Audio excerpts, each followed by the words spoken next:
To start, we are in a building called the Abbey of Saint Markovia, and it sits on a cliff several hundred feet above the small town of Kresk. Kresk is a walled city that is actually kind of runs a little bit more like a commune. There's no inn or tavern or anything like that in Kresk. It's all just family homes, and they try to be a kind of a self-sufficient operation. Um, we last week we had done the battle at the lake with with the creature that ended up mentally enslaving the fisherman named Bluto, and got him to kidnap a Vistani girl, which is who Bluto had kidnapped, not Irina, as you thought was possible. And you were able to rescue the Vistani girl and deal with the horrific lake monster that was ultimately responsible, and return her down to her people. Her people had a camp right outside of Valaki's western side, and they had given you a nice pick of treasure. I believe you guys had taken a rug, right? That was worth like 750 gold, if I remember. Yes. Sounds familiar, yeah. And you took that into Vallaki and immediately offloaded that for the money, but you got a nice reward for that. And there was another lead that you were following down. Irina had been taken from the church, and there was a wagon of religious, what do you call the dudes who, in Monty Python, who roam through the streets and whack their heads with the board. They're called not zealots, but religious, pilgrims. Fanatics? Yeah, not exactly, but you get the Pilgrimage? yeah, something akin to that. I think you all get what I'm barking at. Anyway, these robed figures had come into town with a wagon, and weren't in town long before they left in a hurry. And that lead took you. I think you just decided to check out, because there's only so many destinations that people could be going to out here. I think you arbitrarily picked the village of Kresk to go check out. Didn't Isaac give us a report on that? Did he? Yeah, remember we told him to find out information? No, I don't remember. Okay. But regardless, when you got to Kresk, they wouldn't let you in. They wanted the head of the werewolf Kirill, who they blamed for some of the troubles that farmers have been reporting at night. And you ended up going back to the werewolf den to get this head. Now, help me out here. Help me remember those who were here with us last week. How did that thing with the head go? Because they went and they cremated Kirill, so you were not able to recover a head, right? Correct. So how did you end up getting into Kresk? We switched to the Burgermaster ploy. Ah, right. And is everybody up to date on the fact that that Bardor now looks like and effectively is the acting burgomaster of Vallaki? Yep. I was present. So using that guise, he was able to talk his way into Kresk without the werewolf head. and you didn't spend a lot of time down in the town. You learned a tale from the burgomaster of Kresk, a man by the name of Dmitry Kreskov. And he had told you a story about how his son had passed, and the abbot, the revered figure who leads the Abbey of Saint Markovia, came down from the abbey down into the village and actually resurrected his son. Though his son doesn't seem to be doing very well. A couple weeks after the fact, he's slowly descending into madness, and he's actually starting to get to the point where he's becoming a danger to himself and others around him. And the burgomaster and his wife are a little distraught over the situation. Where at once, of course, they were overjoyed at the return of their dead son. Things are not ending on or certainly not moving in a good direction. And I think that finally catches us up. You came up to the Abbey. You were greeted by a couple of sleeping guards, actually, that you kicked awake and got their attention. And they brought you inside here to this courtyard. Now, in this courtyard, there's a couple of interesting things going on.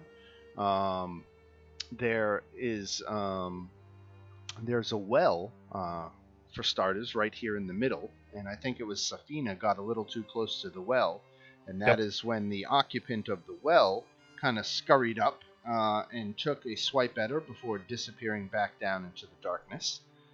And then over on the other side of the courtyard, there's a post that is driven into the ground, and chained to it let me actually read it here. So the creature chained to the post flaps its leathery wings and takes to the air, but doesn't get far before its chains go taut. It flutters about madly, screaming nonsense. And that's not necessarily the best token representation for that, but that is the picture we have nonetheless. Hunchback of Notre Dame. Right, yeah, that looks more like a hunchback than it does something with wings, right? But regardless, that is where we are now. The dog-faced guard, who I believe was named Otto, he disappeared through this door, and said he was going to inform the abbot of your arrival. And that is literally where we left off. So after standing out in the courtyard for a few minutes, Otto does reappear, and opens the door with a grand gesture and a sweeping bow and swoop of his arm, ushering you inside.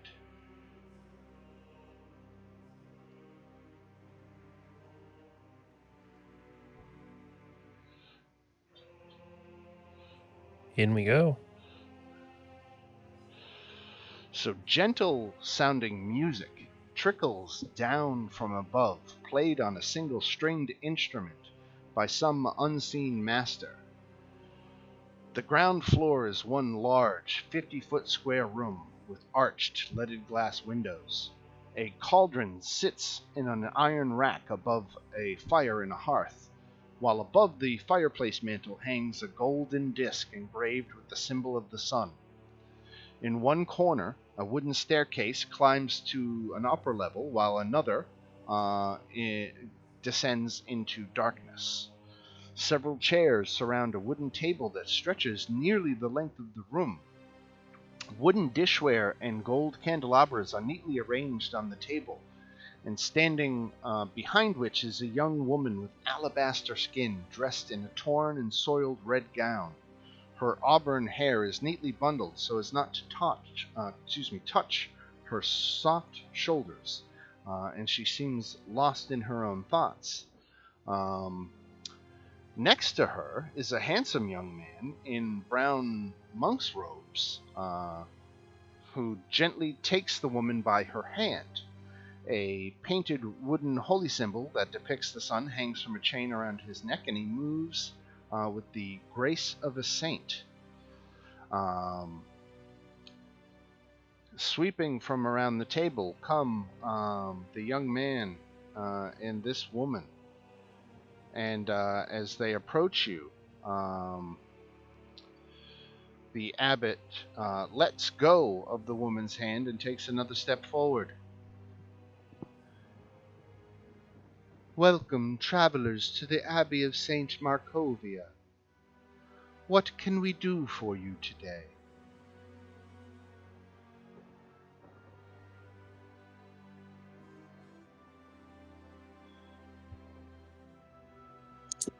Were we coming up because of the kid? Was that the cover? I have no idea.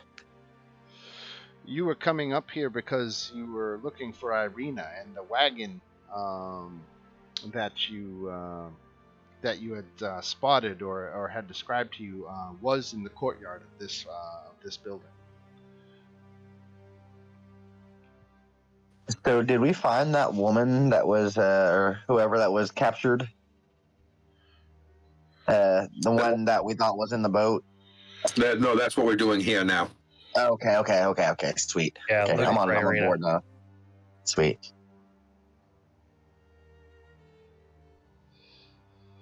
I assume you have come in search of healing, or perhaps to utilize our extensive library.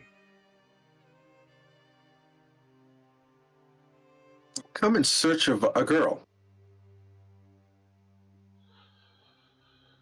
Tell me about this girl. And then I describe Irina and ask if he's seen her. She was brought here by wagon.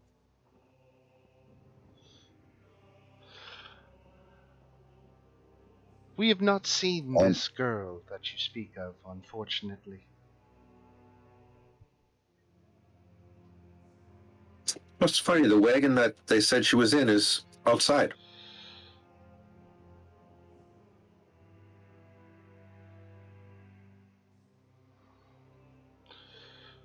Could it be that someone could have snuck her in a different way and you may have just not seen, or? It would be highly unlikely. Okay.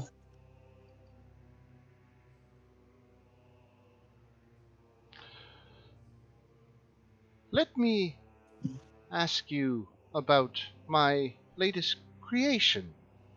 And he gestures towards the woman next to him. Now, the woman is wearing a veil over her face. And he, you can see, actually, let's get some perception checks. Let's see what you notice. Sorry, so Safina definitely notices. You can see that this woman has, she has powder white skin, but you can see pronounced scars, specifically at the joints.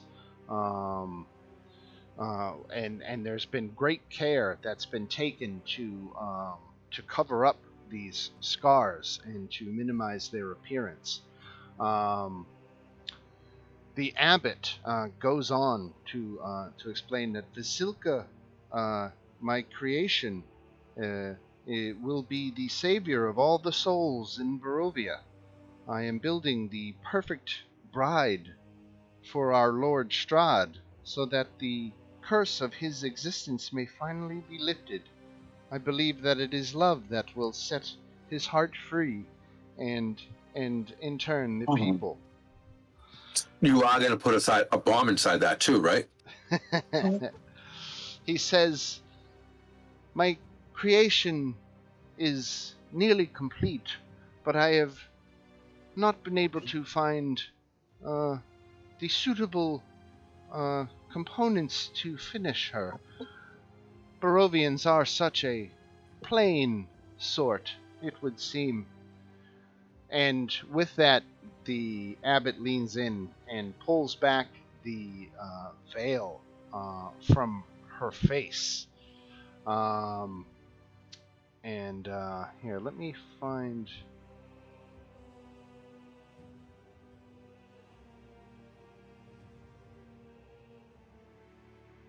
Okay.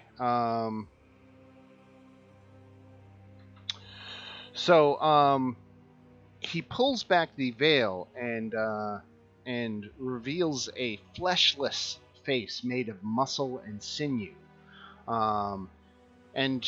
He says, I am looking for a face of suitable beauty to finish my creation.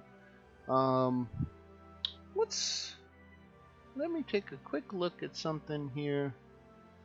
Okay. Darian, you are a particularly handsome fellow. And the abbot leans in and begins inspecting your face, and says, with few modifications, your face would make a suitable test subject for dear Vasilka. Would you mind giving me your face? I would very much mind. But why? I like my face. I'd rather keep it myself. You do not need a face to breathe, or eat, or speak. And you are not the intended bride of Lord Strahd. Thus you do not require your face. Vasilka, however, does.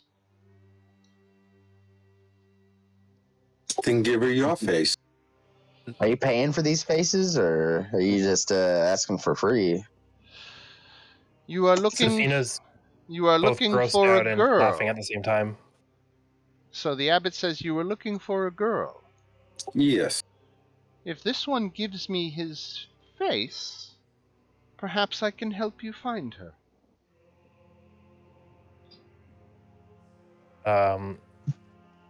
Can I tell that he's basically hiding that he knows where she is?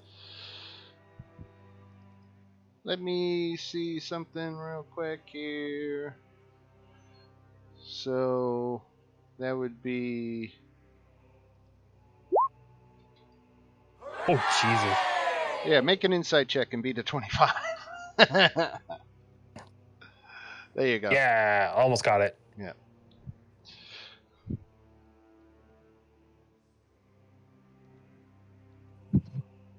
Oh, okay. I'm gonna move forward up to the abbot and ask him a little more about that healing and also about his bride. And I'm just gonna lead with, this is going to sound a bit out of the blue, but have you made anything similar to her, pointing to the, horrified bride that he's trying to create? Yes. Has he made any others, you asking? Yes. Is this your first attempt, or is she or is she one of others? She is the latest in a line of steady improvements that I have been making. Okay. I am teaching her the finer points of etiquette and hoping even to teach her to dance. Okay. Next question is, what? None of them went missing, right? How do you mean? Like, you said this is one of many. Have any of the previous ones gone missing, like wandered off one night? Oh, heavens no. Okay. And then my next question is, you said you were a healer because I don't know if you can do something for me at least. What is it you need? I will kind of reveal 5 finally reveal my veil and say, I'm pretty sure this isn't normal, and I'm gonna drop it in chat to reveal Ooh. how bad my face is. I don't know how this happened. Do you have anything for this? He has raised dead. I don't think that's gonna necessarily help you because you're not technically dead, right? No, I'm reborn, so. Right. Yeah. He first of all sees nothing wrong at all, and says, "You are as you are intended to be."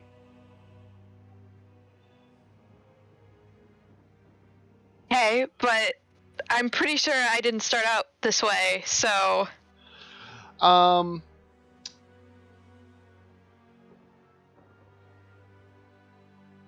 He says, if it does bother you, I have a face I could give you in exchange. I was hoping something to grow it back rather than take somebody else's. Oh, but they don't need it anymore, I assure you. Okay. And how would that work? Staples. Okay, I think I'll stick with this. And she'll just put her veil back. Like, no, I don't want staples in my face. Yeah, but Yes. we could conceal them with makeup. It would be. No, No one I'm would not see a putting thing. staples in my face. What I have left of it. I was hoping to seem more human, not. Never mind. Well, he turns back to Darian and says, "Would you be willing to part with your face to see your friend again?" So what I'm gathering here is that you have an idea about where Irina may be, but you're just refusing to tell us unless I give you my face. I could just, we could just say screw it. We could try to charm her or him. I mean, Yeah. if we wanted to. I guess we If we could don't care roll about- for initiative, I guess. Wait, what do you guys want to do? If we're gonna start, obviously. if we're gonna start casting spells, we could roll. How's that? What do you guys think? I'll ask the abbot if he could just give us a few minutes to discuss this over. Of course. Okay, guys, what the heck are we going to do? Because I am not giving that guy my face. Do we care about this guy? Like, do we care if he knows that we've manipulated him? I don't know what to think. He's a very strange person. It sounds like he has a face, but I don't know about this one. Whole thing is weird. I mean, we can maybe investigate a little first. He did say that there was a library here that sometimes people come to check out. It's a shame if we got lost on the way to the library, guys. That's Wouldn't be the first time. like, oh, took a wrong turn. Oh, look, I'm there's sorry. Irina. Exactly. One thoughts exactly. Alright, is that what we're gonna do? Wait, I just my vote. It's either death, mayhem, or Right. kill. I think looking around the place first should be what we do. And then death and mayhem if it comes to it.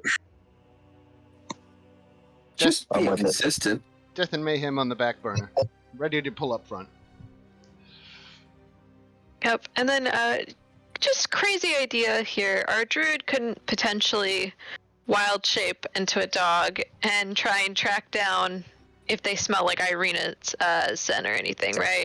Why not just have my dog do it, who spent weeks with her? True.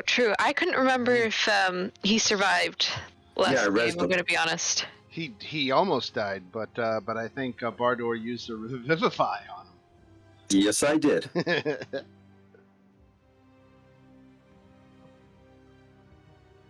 That's No, we're talking Bardor's about best the friend. Burgermeister's dog. Spaz. So did he finally warm up to you? Is this the Burgermeister's dog? No, Talking that's about? Spaz. That's my dog. My dog, when Irina was at the church, I had set my dog on guard duty on Irina the whole time we were out adventuring. Okay. Yeah, so this dog would definitely be able to help you track Irina's scent for sure.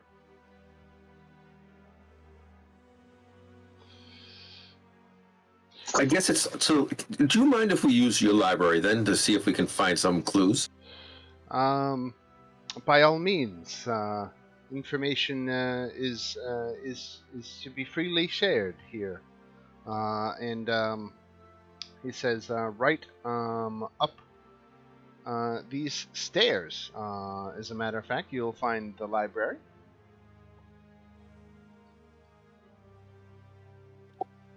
I think we're gonna head upstairs. And let me just set up tokens for a moment here because we've got a map shift coming up. There's games, there's Bardor, Darien, Murmur, Sabina, and Spaz. Can't forget Spaz. Alright.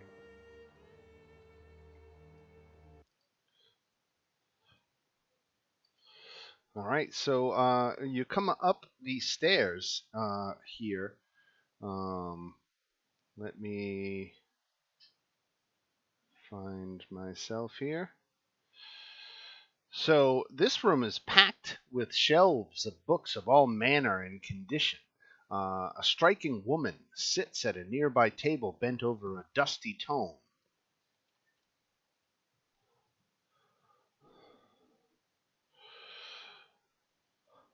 Aye, are ye guests of the abbot? We are. We've just came to check out the library.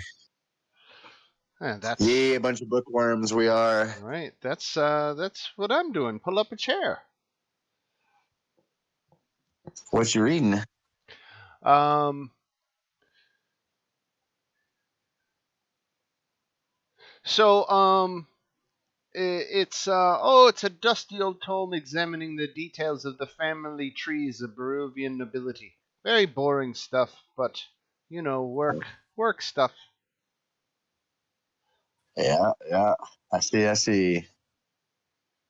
So what brings ye here? Books with pictures. Big pictures.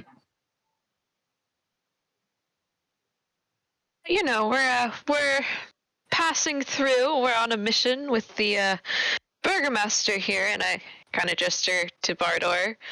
Yeah, we're just we decided to take a visit to the Abbey, and is there anyone else here by any chance? We're just exploring and getting to see the sights. No one I've seen, dear. I've been here for a few days now, but most of my time has been spent here in the library. Admittedly, the rest of the place is largely abandoned, and the parts that aren't are crammed full of these poor suffering souls.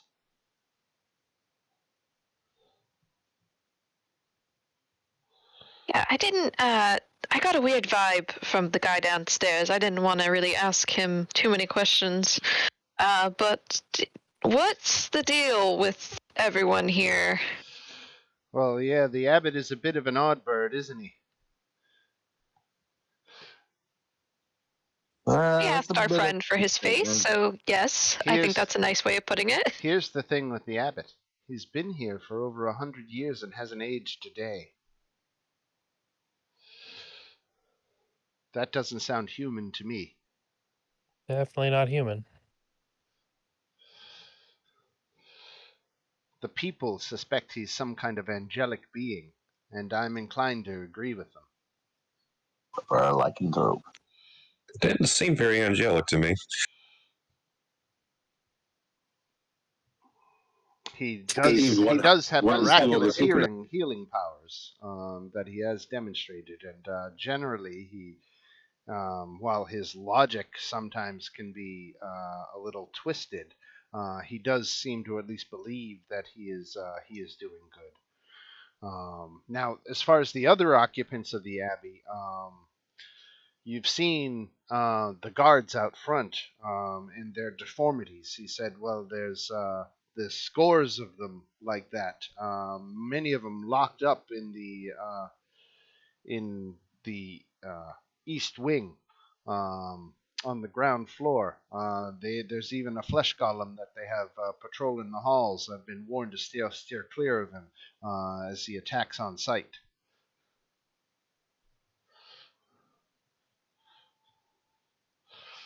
It's a dreadful state these poor creatures are in. But I wish something could be done to help them all. But admittedly, I can't think of what I would do.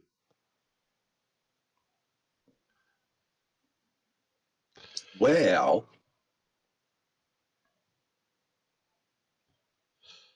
So you're not natives of this land. I can tell. why would you say that? Well, you're not locals.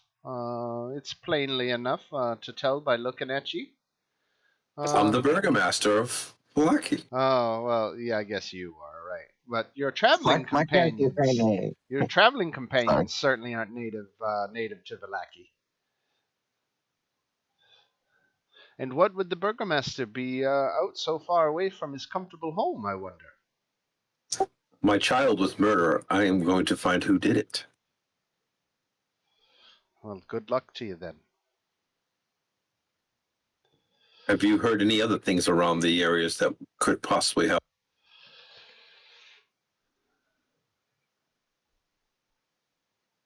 Our character starts kind of tipping books, just trying to look for like a trapdoor or something, you know. Sure. Um, um, have you? Did someone ask her a question? I'm sorry. Dead child thing. I said, is there anything that maybe you could possibly tell us that could help? I don't know that she has anything that could help. Yeah, I know. Just playing it out. She's curious to hear about where you've been um, since traveling outside of Vallaki. What are some of the local sights you've seen? She asks. Went to the lake, had a little fun there, and then came here. This is one of our first stops. What were those? Yeah, basically. While this conversation is going on, do I see anything that might be possibly valuable? Just, Why don't you make an investigation check?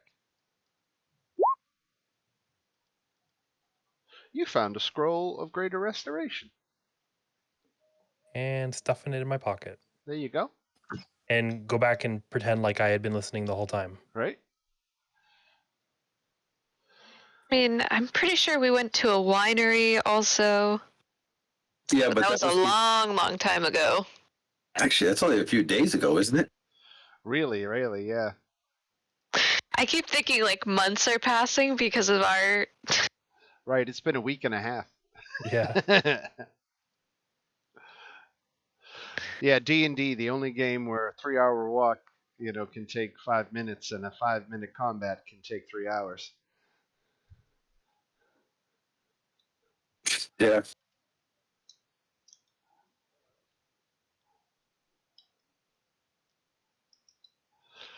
All right, so you've got this woman. She introduces herself as Esmeralda Davenier. Says you can call her Ez. And that perhaps she'll see you around, and she gives you a playful wink, and other than that, you are unchaperoned here in the library. I look at the spats and say, can you smell her? Not here in the library. Nope. I guess there's only one way to go up, right? You can either go back down to where the abbot is, or you can go up. Right. I guess we'd move on up. You guys up for that? Why not? Right. All right. Yeah. So the wooden stairs climb 20 feet to a loft with a pitched roof and a door in the center of the south wall. Unlit lanterns hang from the rafters, and a rope dangles from a bronze bell in the belfry 30 feet overhead. You can go up the stairs here. The room is filled with the sound of beautiful music. A melody so enchanting that it adds a bit of much-needed warmth to this otherwise freezing room. A black shroud covers a humanoid shape lying on a wooden table.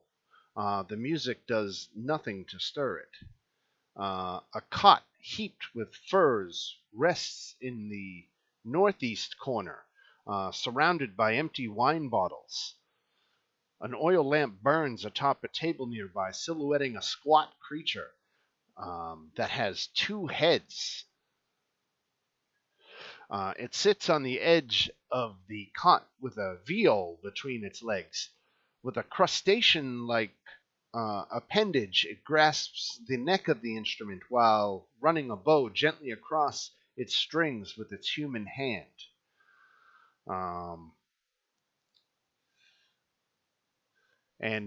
This guy, his eyes are closed, and he is just playing his music. We could make some insight checks here.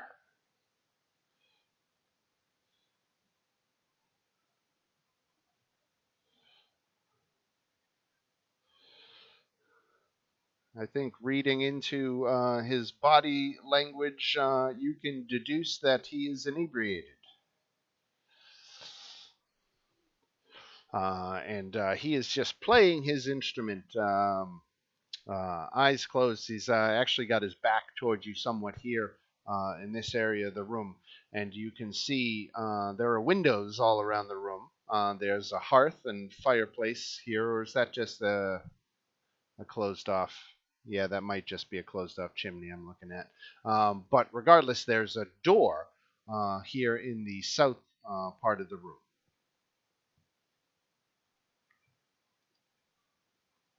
And the body on the table is covered, right? It is. Should we quickly check to see if that's Irina? It's dog. See if the dog can smell it. Doug is not picking up Irina's scent. Alright, I think it'd be better if we just move through this room and keep searching. Just leave him alone. I wish we could go back to the cart and pick up her smell, pick up her scent, go from there. Obviously, I'm not a magic user, but you guys don't have any locate abilities at all? Not unless she's undead. I'm within 30 feet of me. I don't have an item, and I would need a long rest to change the spell.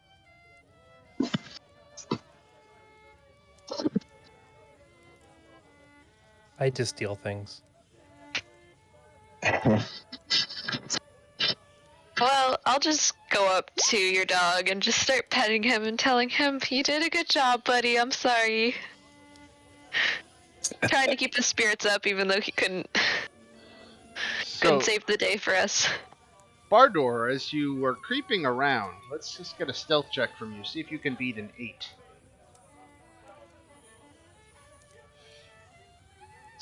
I actually have passed that grace. There you go. All right, so you make it to the door, are able to open it and sneak through, and the mongrel folk, or what all these creatures are called, these deformed creatures. Um, the mongrel folk that is playing the viol didn't see you slip by and out the door. Anybody else want to try to follow in Bardor's footsteps?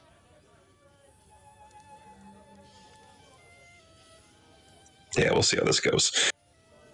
I've got a spell here. It's called Pass Without Trace. It's a Veil of Shadows and Silence radiate to you, from you, masking you and your companions from detection for the duration. Each character you choose within 30 feet of you, including you, has a plus 10 bonus to Dexterity, Stealth, Is that Sex, and can't be is that a magical concentration means. effect? It is. Pass without Yes, it is trace. a All right. power, unfortunately. All right, so we can say you're concentrating on that, and that will give everybody an automatic success in sneaking by. Yeah, I definitely needed that. So everybody is able to get out here, and we'll say Games is still concentrating on that. So as to help you sneak around this place, hopefully without being noticed. Where the heck is the door? Where am I It's going? right here in the south. Oh, okay. Yep. So that takes you to the curtain wall. Now, it is this 5-foot walkway that sits 10 feet above the courtyard floor below. There are scarecrows lining the Abbey walls, looking outward, wearing tattered chain shirts and rusty spearheads. And the courtyard is blanketed in a thin fog. You can see 2 doors on the other side of the courtyard here on the second level. If you look down underneath here, there's also a door down here on the first floor heading into the east wing. Anyone got oil? My pack, I might. Well, you want to douse these all in oil in case we need something to screen us getting away? No, I don't have oil. Okay. I just got a feeling this is gonna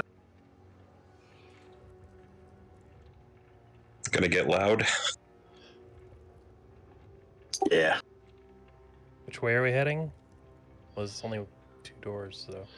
And then on the first floor, you can see right on the ground where I'm pegging underneath this walkway, there's another door.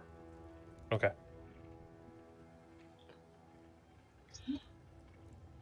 That creature that was tethered to the post, while not shown on this map, is on the ground level right here.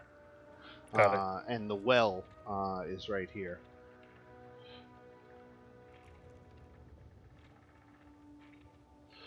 All right, and Spaz is picking up a scent. Yes, Buzz. Which way, buddy? South.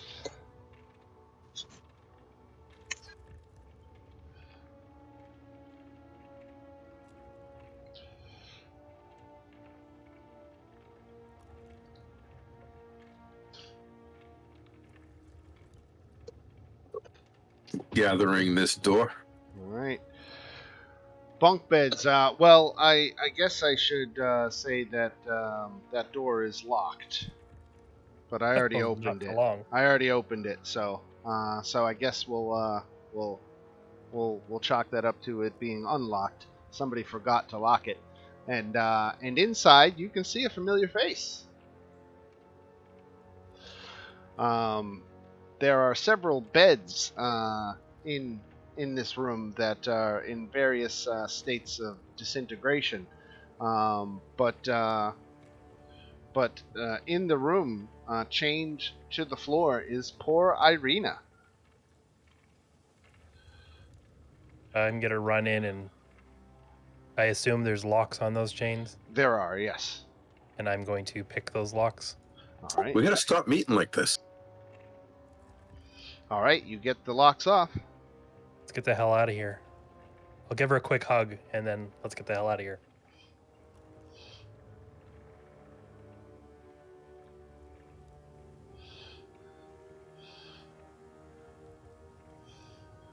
All right, so you're out on the catwalk. Which way do you want to go? You guys want to? We saw a door down below. You want to go up the hallway, go in that other door, and see if we can find our way down? The doors out of the Abbey are also in the ground floor here. That's how you entered the courtyard, on the ground floor right there. Anybody got Right below us, we saw a door, right? So I was going to say, try going in there and see if the door's down. There's something in there. We're still invisible, right?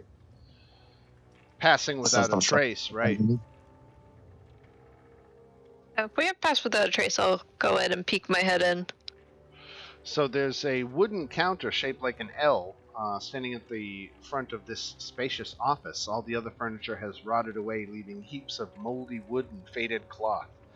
There is a set of stairs going down and a door on the opposite side of the room.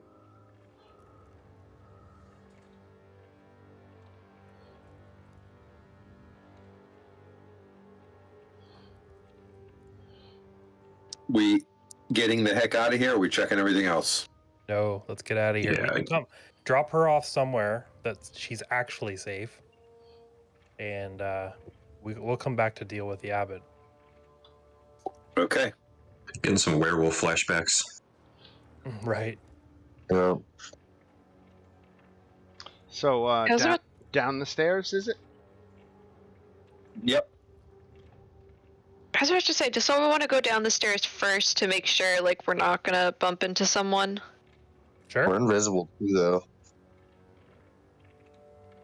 So yeah, I want to see what's at the bottom of the stairs first, just in case we end up somewhere we don't want to be. Yeah, Safina will be extra invisible, though.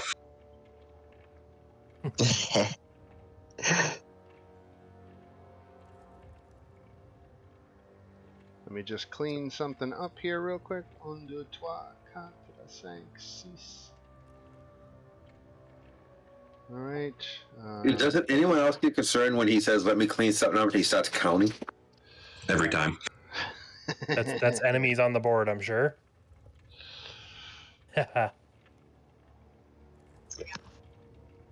All good. We'll deal with it.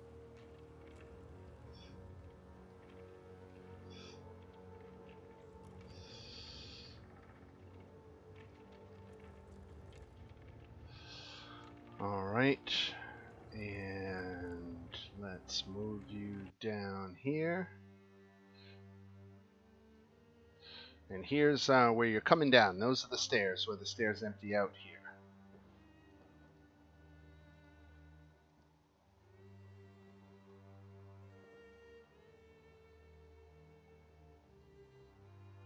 So, let me tell you what you see down here. So,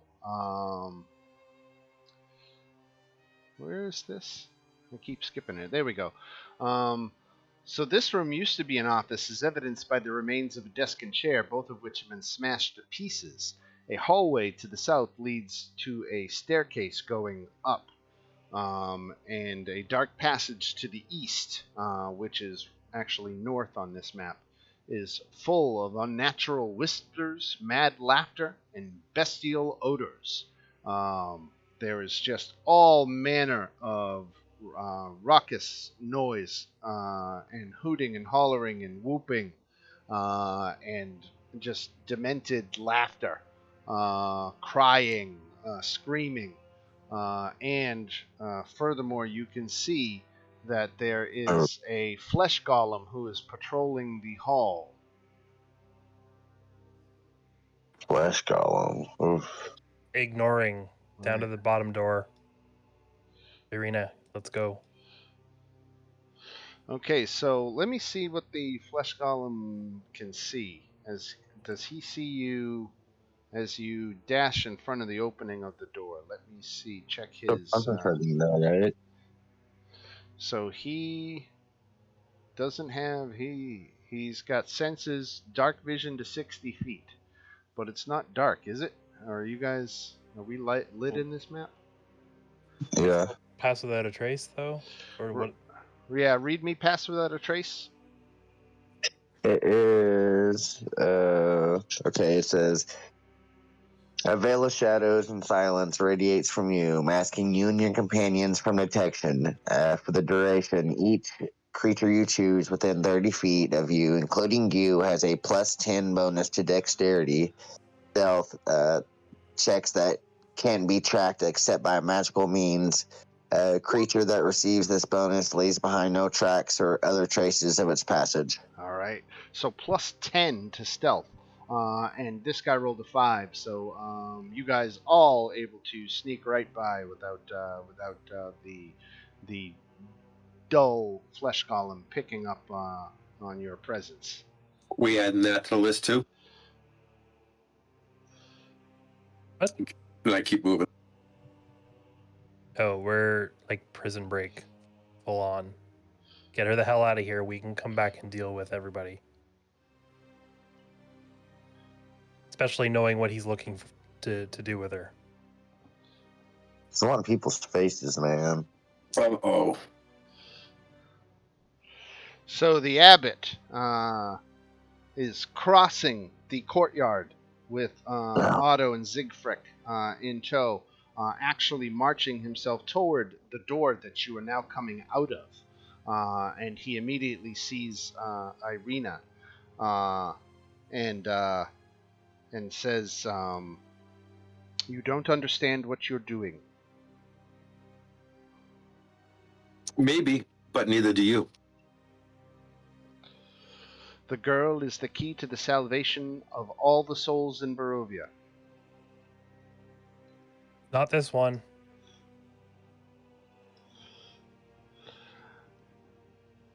You can't kill to make it right. And with that, the abbot transforms himself. And let me find, because it's a good picture. Concentrating since he's already seen us. Let me find the picture because it's a good picture.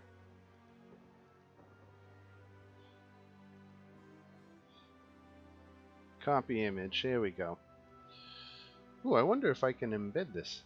Copy image address. This is why I was keeping quiet around him. Ooh, I love it. Okay. Hold on. I'm just getting you a picture here of what the abbot transforms into.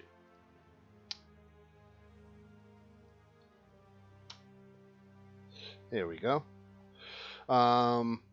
So he sprouts these huge angelic wings and has this golden scepter, and he actually takes to the sky and hovers in place and says, "You do not know the power of the forces you reckon with."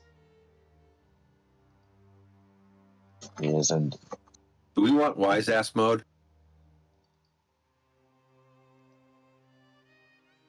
That must be why they thought he was kind of angelic, I guess.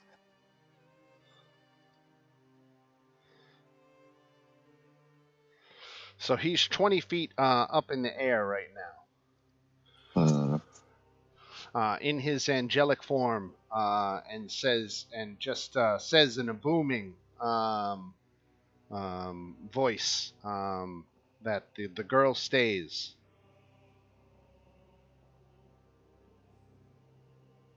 Nope. Not gonna happen. Yeah, not happening. All right, roll for initiative.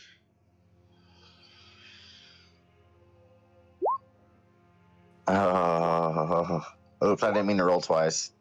Sorry, I rolled a 1. I rolled a 1, but I got 4 or 2. I got 2. I wish I could delete that 4.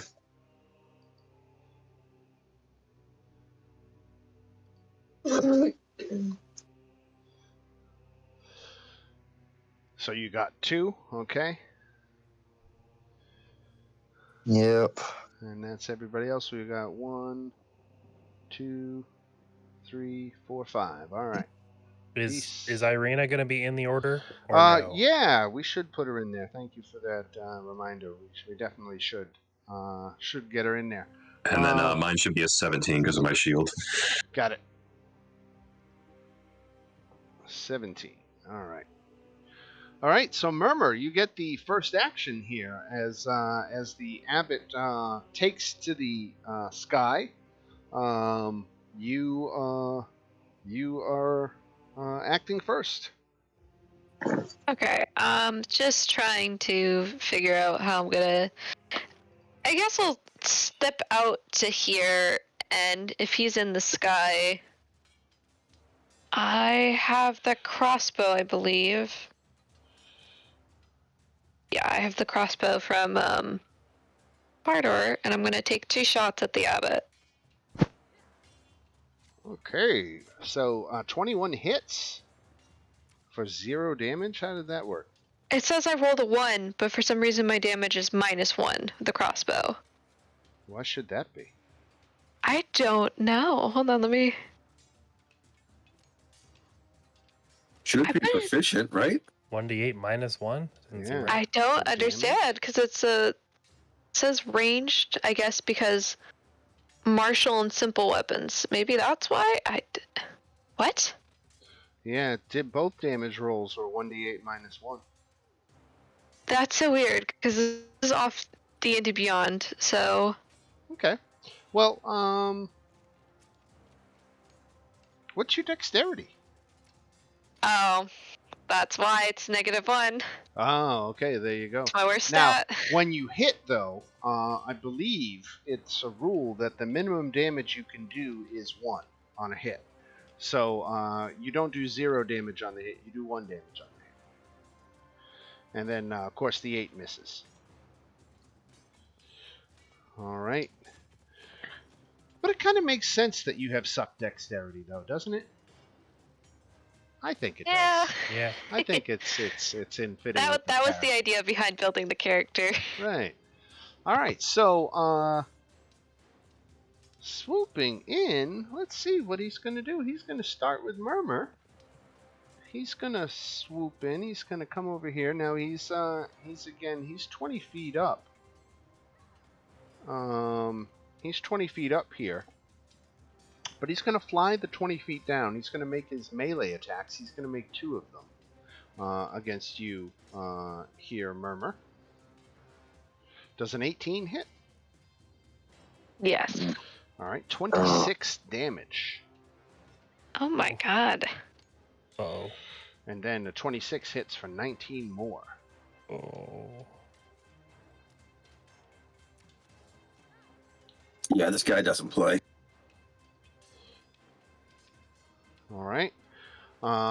So that, and then he flies.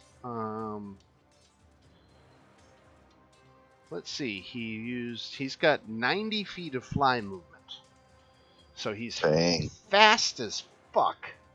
Wow. So he used like 20 feet of movement to get over here, 20 feet down. So that still leaves him 50. So he goes up 50 feet. So that's how far up he is. He just went straight up 50 feet. And that is the end of his turn. He doesn't have any legendary actions or anything like that. And so it goes to his friend Otto, who comes running across the way. And is going to take a attack at Safina. One with its bite and one with its dagger here. So he's misses with the dagger attack, but then leans in for the bite. Does a 16 hit, Safina? Yep. Alright, 5 points of bite damage from Otto Bellevue. And then we go to Darian inside. All right. Get it right there, and then I'll attack good old Otto.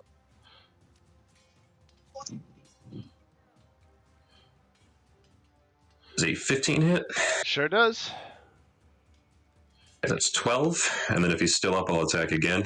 He is. 22 hits. Yeah. That's For 8 8 more more. slashing. All 20 right. total. All right. How far away is this guy? Because you said he flew in the air, right? Right. So he'd be, yeah, He's- way he's further a- than I could He's about Probably 60 reach him. feet away, right? 60? Yeah, about. Okay, yeah. If you're anywhere close to that, we can do a measurement. But...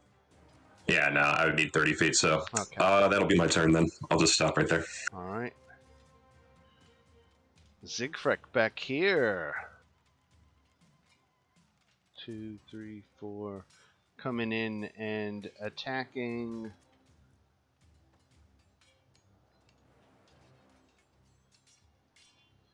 Nine misses on Murmur, and 16. Does that hit? 16 does hit. All right, 4 more points from Siegfried.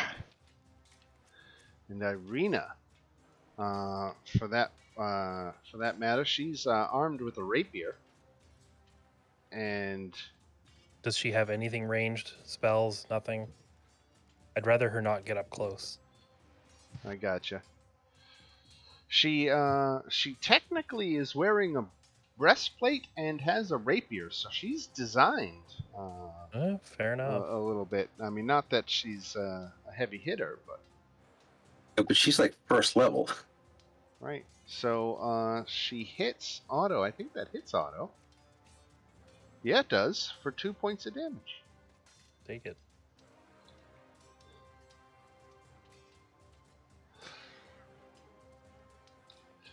This guy is being called by his master. He's going to dash 1, 2, 3, 4, 5, 6. 1, 2, 3, 4, 5, 6. So he comes barreling down the hall as fast as he can go, and we go to Safina. All right. So, use a bonus action to steady aim. Okay, I'm going to hit the guy. What's his name? Is that Otto? that's Otto down there, right? Otto. I'm gonna hit Otto with the rapier. 13 hits for 5 damage. Down goes Ooh. Otto. Okay. So I guess no sneak damage. And then to go along with that, where is it? Gonna do a Wails from the Grave, which is half the number of sneak attack dice round up to someone within 30 feet. So I'm gonna go with this guy. How the hell do you pronounce that? Siegfried? Zigfrek? Yeah. Yeah, right. So let's do. Well, I guess I'll apply that sneak dice. So 5. 5. 5 points of damage to this fella. Okay. All right, Safina, and we go to Bardor. Oh, and I'm gonna step in front Okay, here. gotcha. Do I hear this freight train coming behind me? Yes. Frack. Oh, first things first.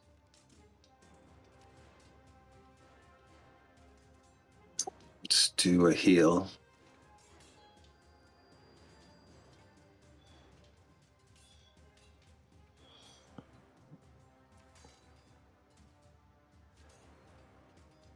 Oh, you can't move with steady aim. Interesting.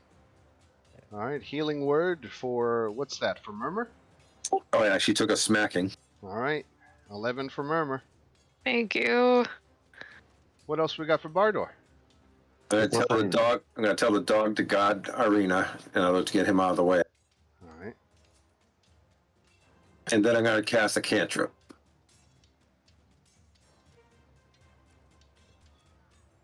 As a bonus action? No, the spell was a bonus action. Oh, got it.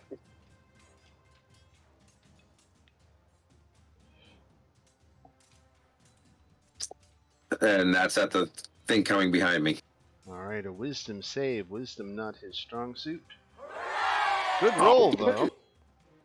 No damage on a save, I think, for a cantrip, generally speaking. And with that, we go to Game Steam. All right, let's see here.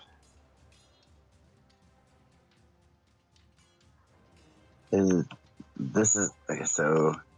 Hold on.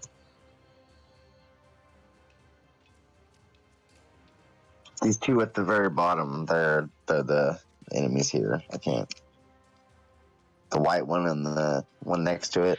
Right, Siegfried and the Abbot. Okay. Is the abbot on the ground?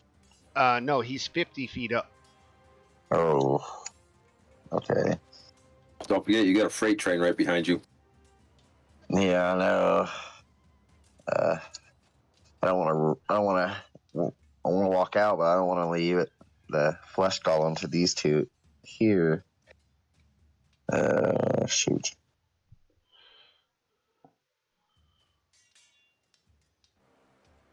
I'm gonna go. Oops.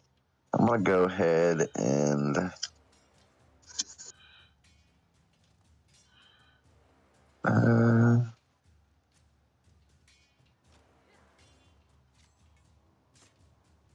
think I'm gonna change into a polar bear horse here, and then I'm going to make a movement.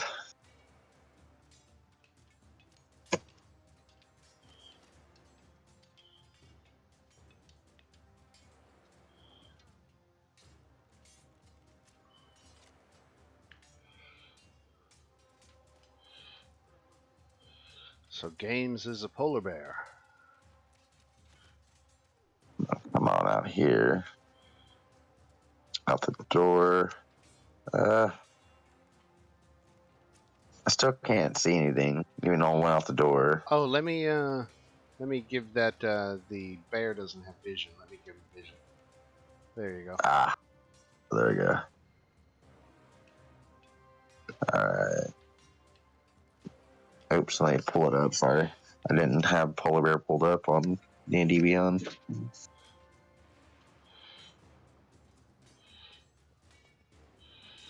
Polar bear going after Zigfrek. Yes, sir. All right, Zigfrek, armor class 11. Alright. 23 hits for 6 points of damage. And 20 hits for 14 more, so 20 altogether. Zigfrek just got leveled, but he's still on his feet. Alright. Alright, I made my turn. All right, and then we go to Murmur. Okay. I go into a rage, seeing how this whole situation is going. I'm gonna enter into a rage just to at least give myself a better chance against the abbot. He's still. Oh, he's 50 feet in the air. He is. Uh-huh. Okay. Should we pull back inside to make him come down? Not the worst idea. Yeah, that's. I was about to say, especially with Isn't that like fish in a barrel, though? Kinda. Yeah. Well, we also have our friend the Golem coming. Unless we just run. I mean, he's All faster than us, but you know, Are our horses still in the courtyard?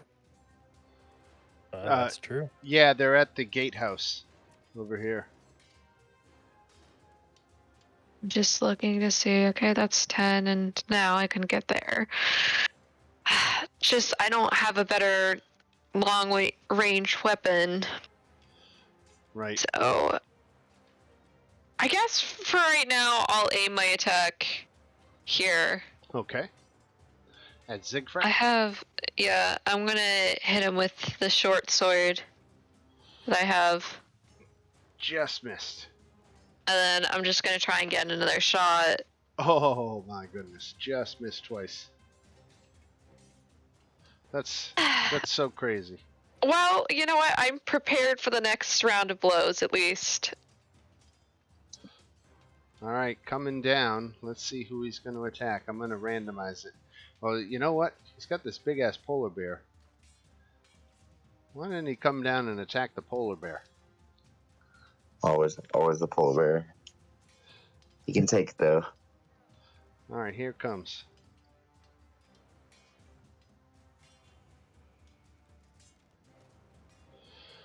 Uh, 11. Nope. 25 for 30. Yeah, it hits. All right, so he flies down 40, attacks, and then flies up 50. So the polar bear can take an opportunity attack. Let me do it. And Murmur, I forgot, you also got an opportunity attack at the abbot when he flew down and attacked you and flew away. Did I do that right? You did. Good roll. So you hit for 16. Now, unfortunately, it's not magical damage, so I'm going to take it half to 8. Murmur, did you want to make a melee attack? Yeah, if he's flying down, I 17 stab him. hits. Yeah, so you hit him for 6. All right. Which is not magical, right? It's not magical. No, I was about to say it's just a silvered short sword, so no. All right. So that was the abbot. 30 points off of the polar bear. Boom. To the front here, and we go to Otto, who's dead, and then to Darian. All right, so crap. I think roll 20 crashed on me. Uh-oh.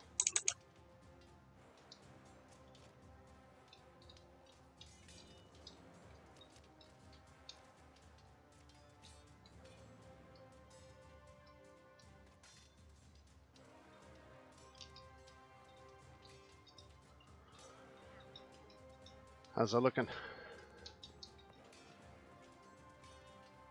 Yeah, that fixed it. All All right. great. So I will step down right here and go ahead and attack this guy. All right, Siegfried on his way out. Finish him off. 17 hits. He's only got 1 hit point left, so he is Oh, out. that takes him out. Okay. I guess, yeah, he's way too far in the air for me. I'll stay right there, because Murmur's looking kind of bad. I'll cast Shield of Faith on her.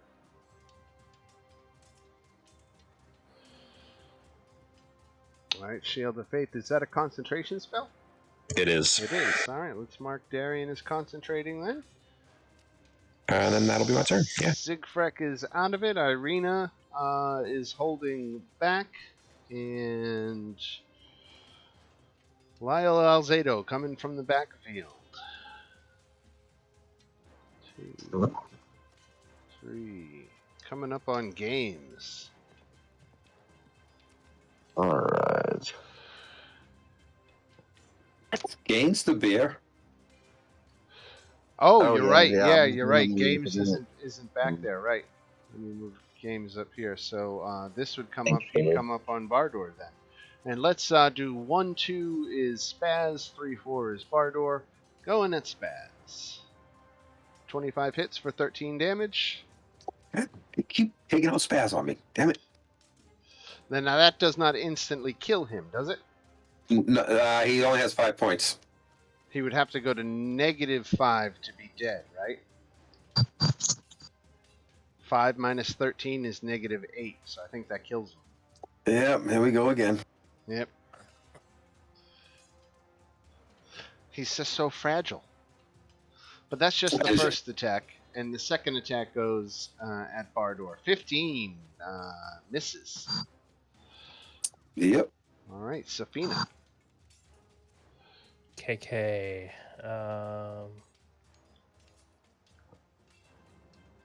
What do I want to do here? Well, I guess I got ranged, so steady aim. Boom. And short bow at the abbot. All right. Yeah. 13 misses. Gross.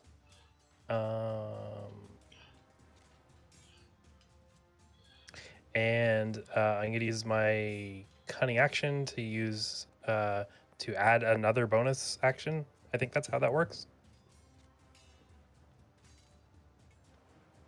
The wording is weird. It says you can take a bonus action to take an action. Doesn't that turn your bonus action into an action? Allow you. I kind of read it as the word bonus should actually mean, say, additional. Your quick thinking and agility allow you to move and act quickly. That's flavor text, so let's ignore that. Yep. You can take a bonus action on each of your turns in combat. What does that even mean? Right. Like I can Let's- already do that. So Let's look at does Beyond does D&D Beyond have any better wording for cunning action? yeah, sometimes they do. So I try to say you get 2 bonus actions per turn. But the bonus actions are telling me I can do what are actual actions. Dash, disengage, and hide are real actions. Full actions. So I almost interpret it as the word bonus should say additional. But it can only be used to take those actions. Right. But it's basically saying, so in a normal turn, you get a bonus action and an action. This ability makes it sound like I get a bonus action, an action, as well as another action that can only be used for dash, disengage, and hide. No, I was I about to say think D&D says the same thing. okay. So the way I'm reading this is that second sentence is almost more flavor text. You can take a bonus action on each of your turns in combat. That's almost like reminding you, hey, remember, you can take a bonus action. Cunning Okay. action means that with your bonus action, you can dash, disengage, or hide. Got it. Okay. Yep. That's good. What a horrible way to word it. Yeah, it could be worded better. It should be like you can use your bonus action to use one of these 3 actions. Right. Okay, got it. That's it for me. All right, Bardor. All right. I guess I got to deal with this guy. What?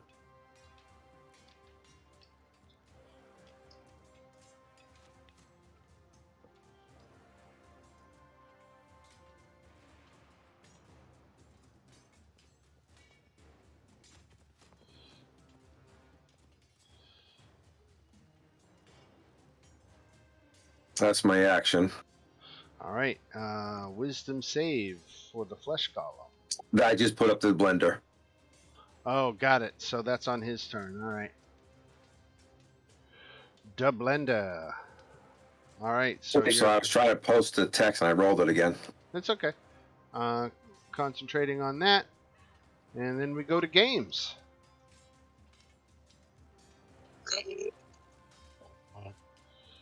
Let's see here. Can I use Druidcraft to make it look like it's raining little tiny balls of fire to see if that will make the guy come down a little bit from the sky? I don't know. Druidcraft. That sounds a little bit more like an illusion than Druidcraft. Druidcraft sounds like it would produce natural phenomenon, not illusory. Okay. Let's see here.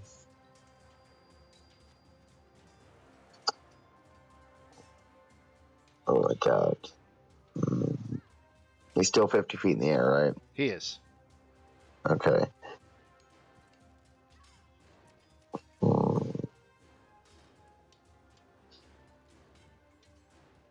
Well, I'm going to... Is there anybody on the verge of death? They're like really close to it? Anybody really low? Murmur's at a little bit below 50%. Everybody else Okay, is pretty close.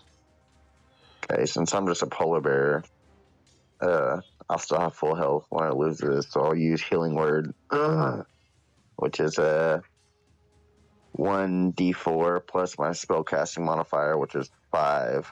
Okay. So...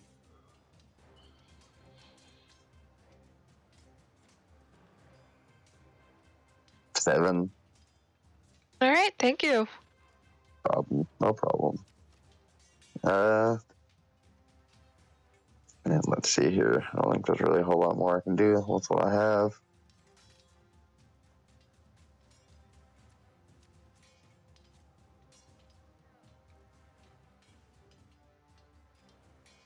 Can I try to charm the person?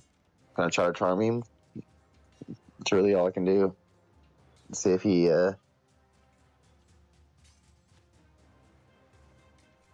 make a wisdom saving modifier or wisdom saving throw. Can I try to charm him? Or is he just too, he's got wings and like a staff, so like, I would definitely understand if I couldn't try.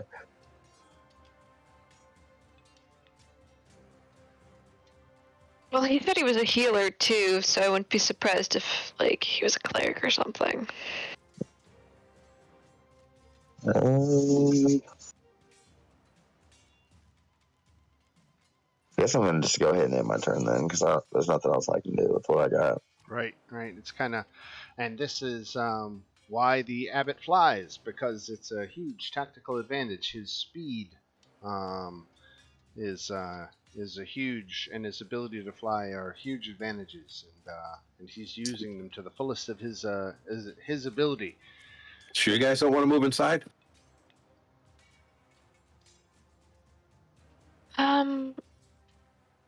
Yeah, because there's the flesh golem in there. Yeah, I was about to say, the flesh golem is coming one way or another. Do we want to deal with it now, or do we want to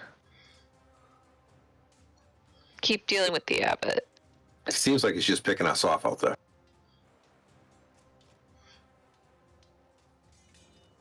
It's up to you guys. Yeah, I almost feel like we should go in and like have the polar bear like barricade the door while the rest of us take out the golem. Let's do it. Because at least, I mean, polar bear, the damage he's taking is not real damage, really. That's only 12 though. Only got 12 left. Yeah, so one maybe 2 more turns. Yeah. I'll still buy us enough time. Yeah, I'm gonna head inside. All right. Once we're done with the golem, we can use the corners to hide around this, Right. snipe at him. Yep. So I'm gonna engage with the golem, and I'm gonna attack it with the short sword. All right. 23 hits for 3 points of damage. And the 10 misses. Wait, does this thing have a stupid low armor class? Yeah, it does. It's got an armor class of 9, so that hits. Good thing I looked. -3 more. Okay. Then the abbot flying down. So he's got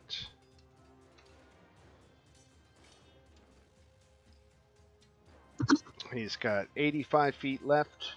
He flies 40 feet down.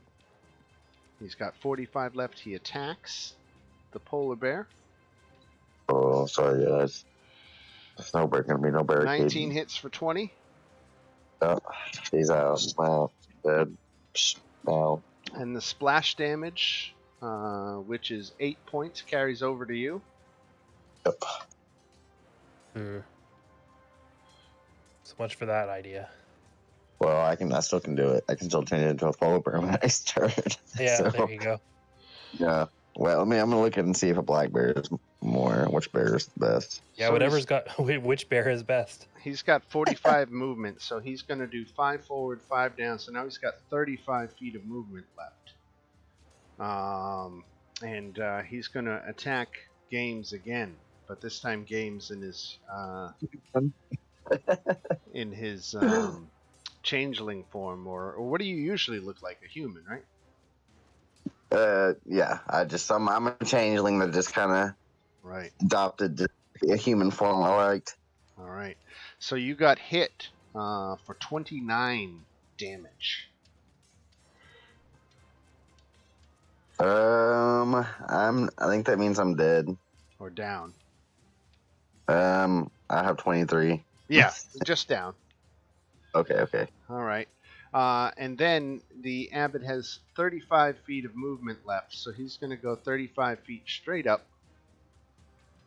So let's set his elevation at 35. And that means, Darian, you get an opportunity attack. Question. Yes. This might be pushing it a little bit, but could my opportunity attack be a grapple? Yes, I'll allow it. All right, I'm going to try to grab him and just hold him down. All right. That's a So that- contested strength check.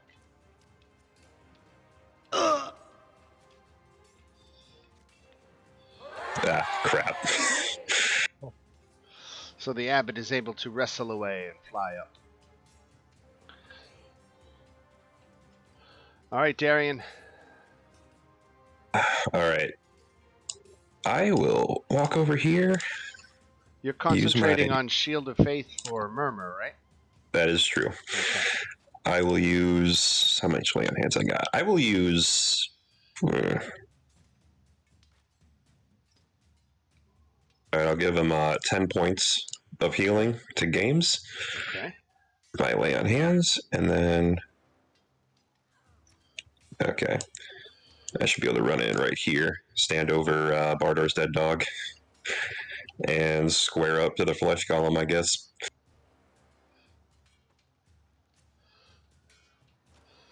All right. Very low armor class. Armor class 9. Yeah, Oh, do you because I'm not pretty have sure. Yeah, using lay on hands is an my action? action. Gotcha. Yes. Gotcha. Okay. All right. Irina. Just get her inside. I think is the idea here. But not close to the flesh golem, right? Yeah, pretty much right there. All right. Flesh golem here. Let's see. He's got 3 targets. 1, 2 is Murmur. 3, 4 is Darien. 5, 6 is Bardor. Coming at Bardor with the flesh golem. Slam. 21 hits for 15.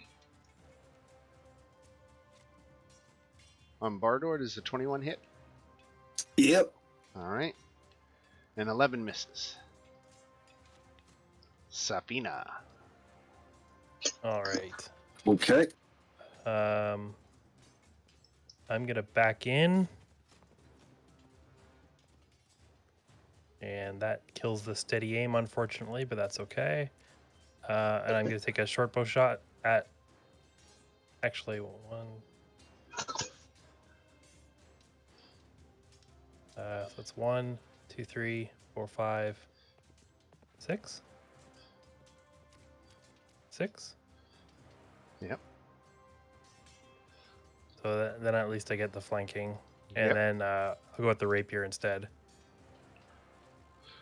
All right. Nice. Hey, Dan. Yes.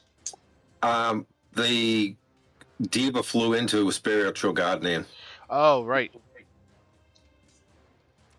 So that was a Constitution save against how much damage? Give me a second. And it slows his movement speed. Oh, that's significant too. And it's necrotic damage because I'm evil. How much Thank damage you. was it? Scrolling back up. Yeah, I was just looking for it. I missed it. I'll just re-roll it.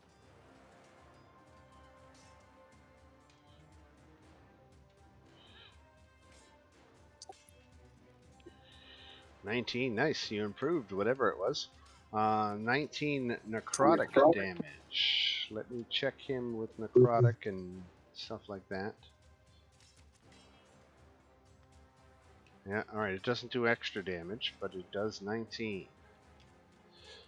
And then slows his movement speed. Can you describe what that's all about?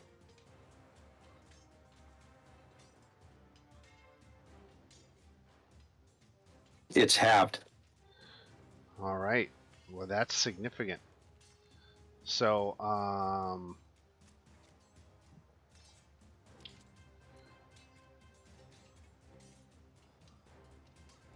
going to put him just 10 feet off the ground then. I don't know if that's exactly right, but I don't think we can go back and get it. That's close enough. Get it exactly right. So I just shaved off a little bit of his movement. So now he's only 10 feet off the ground. It just changes his position a little bit. All right. Thank you for that reminder. Sorry I missed on that one. And that was Safina going in, getting in position. And now we're back at Bardor concentrating on the blender. Did you get the piercing and the sneak? Yes. 10 total? And it was 5 points of damage because it was non-magical, right? Yep. I can't remember if I actually applied the 5 or not, so I just did it again. It's close enough that it doesn't matter? Right. Great. All right, so how bad are we all health-wise? Darian's still at full. Yep. Safina's near full. Yeah, Bardor, Murmur, they're both hurting a little bit. I'm at 10. All right. I'm almost 50%, so I'm okay. All right, so I'm gonna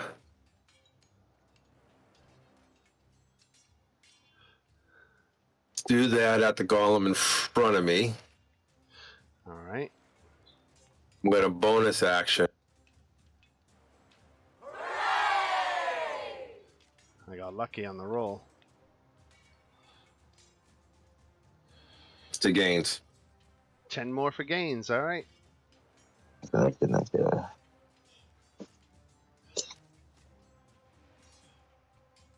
Yeah, it's my turn. All right. Mr. GD. All right. As far as I was looking, the polar bear has a +5 on strength. So when it says on the attack, it says 1d8 +5. Right. So was I supposed to have added 5 to? Yes. Okay. So I see. I didn't. I'll add another 5 points of damage to the abbot. No. Okay. Well, we don't have to do that. I just didn't. From here on out, I'll just remember. It's okay. It's okay. I just threw. That's my fault anyway. It's okay. So. I threw 5 more at him. It's all right. Okay. Well, I want to go ahead and wild shape again. Use my second turn into a polar bear. All right. Coming back to the polar bear. And yeah, brown bear was a lot weaker, guys. I'm gonna. Was everybody inside? Yeah, come on in and join us. Let's go. I can't see anyone, but I'm in here. There we go. Can you run in and then shapeshift?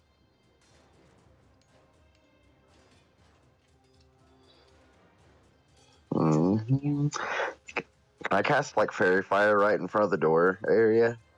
Can you wild shape? Is that an action to wild shape? I can use it as a bonus action. But I should have said that though. Okay. Yeah. Then you still have your action to cast fairy fire. And you're gonna go against what, the golem? I want to set it like right in front of the door here. That way, the guy with wings, when he comes down, he'll. Yeah. All right. Yeah. Let's do it against the abbot. Okay. Here's the deck save that he made. So unfortunately, no fairy fire for the abbot, and we go to Murmur inside, standing toe to toe with the flesh golem. Yep, I'm still going at it with the short sword. All right, 2 hits for 4 and 4, 8 points of damage. All right, anything else? No, I have the double attack, and that's pretty much it.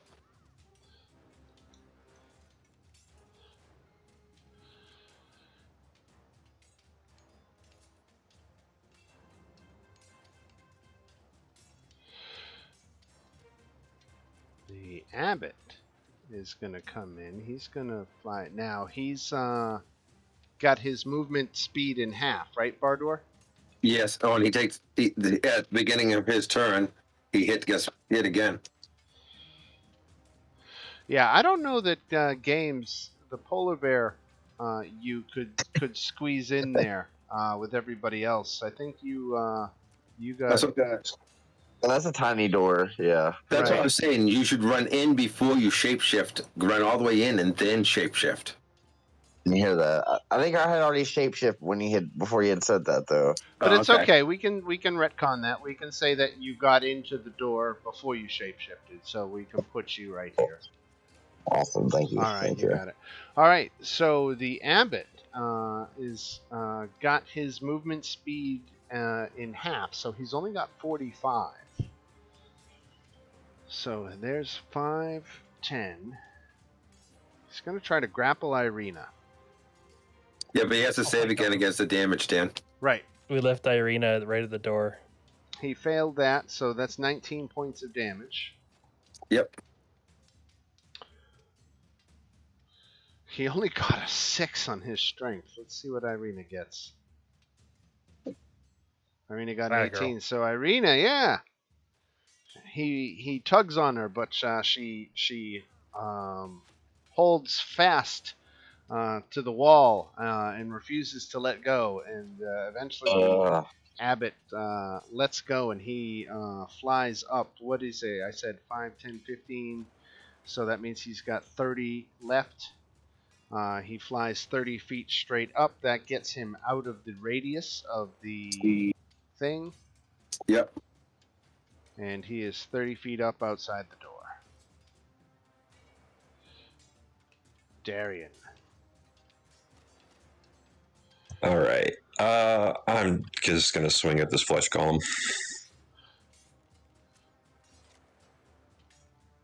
13 hits. Awesome. For 4 points of damage. Again. 11 hits. I'll pump a smite into that one too. And then, does this guy count as undead? No, he is a construct. Got it. All right. So that'll just be 2d8. So yeah, just 6 more radiant damage. 9. Total of 15 points of damage. All right. Irina, for her part, is going to move further in, get the hell away from the door, but she's not going to break.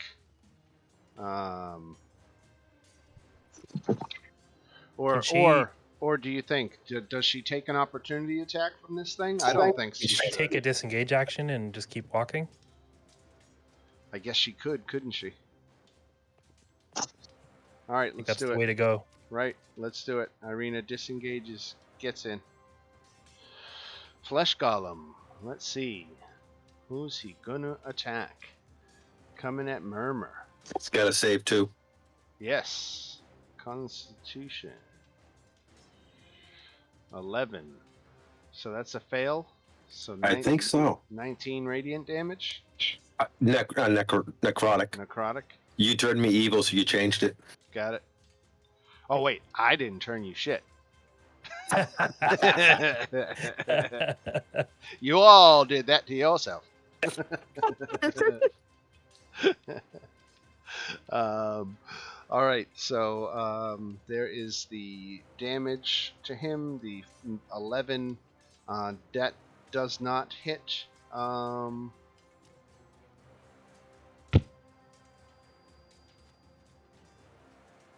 What is that ability? Why did that? Oh, that was his saving throw. Okay, so he took his 19 damage. Now here comes the slam attack. Here it is. All right, and it was coming against Murmur. 18, Murmur? Yep. 9 bludgeoning damage. Well, I have resistance. Okay, 4. 'Cause of... And then this one coming at Darian. 23 hits for 18.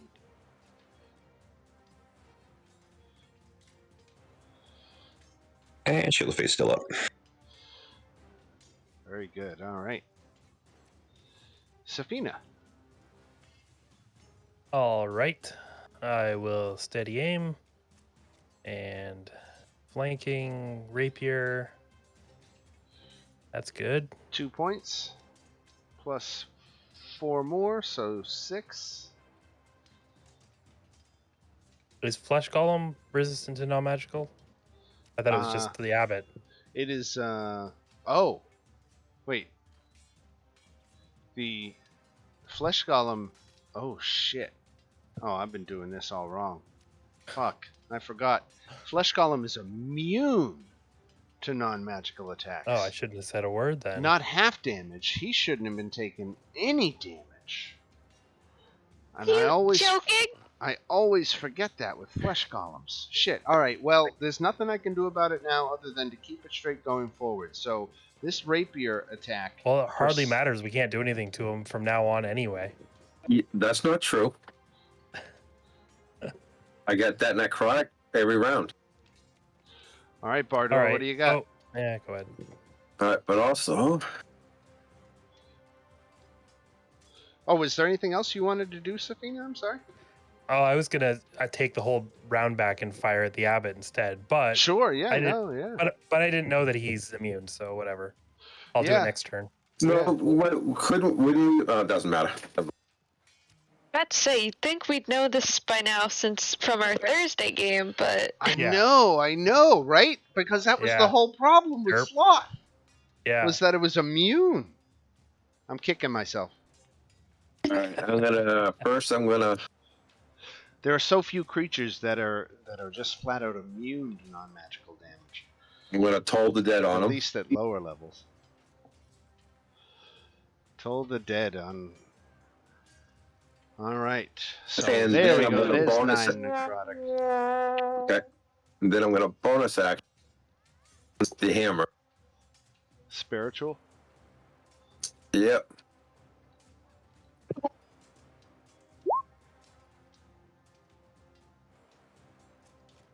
Does 12 hit? 12 hits the golem. Yes. Or force damage? 8 force damage, right? And he takes all of that. So yeah, you're getting him down. And I let him take a lot of damage before I realized my mistake. So there you go, games. All right, so no, he takes no physical damage, only magic damage. Right. All right. How high is the guy outside the door here? He's 30 feet up. Okay, so I'm gonna. Okay. Crap.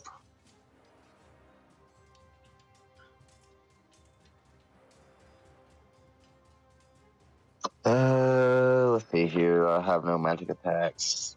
Really? At all. Hold the door. Hold the door. Yeah, let's turn into a polar bear here. I'll be a team player. Actually, is there a door that we can close? There is. Let me close the door and then turn into a polar bear. I don't think you have the room.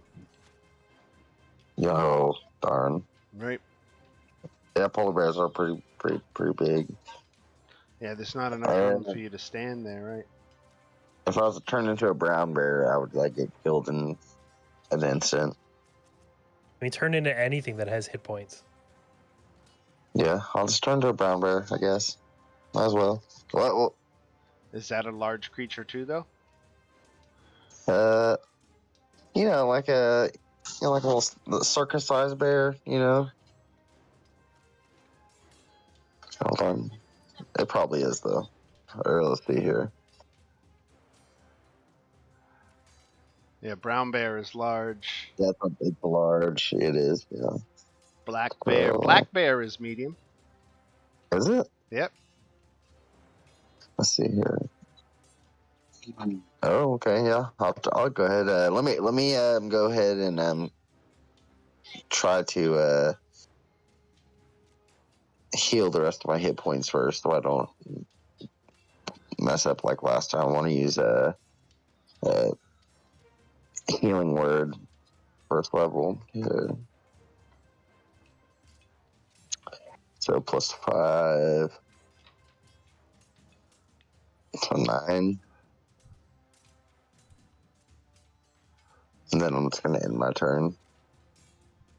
I shut the door, right? I did shut the door, right? Yes, I think I drew the line back over. So Yeah, I can't see the courtyard anymore. Right. Okay.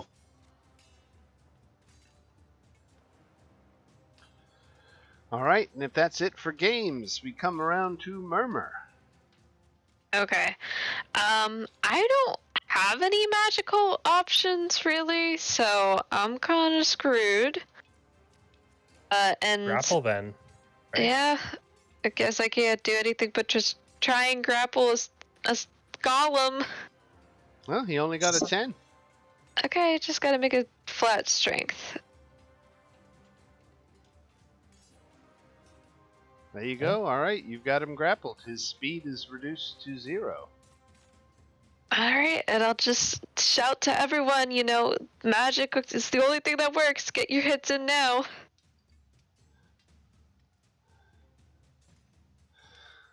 Let's see where he goes.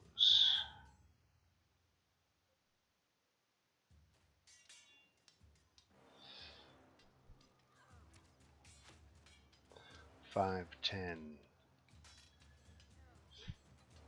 15, 20, 25, 30, 35, 40.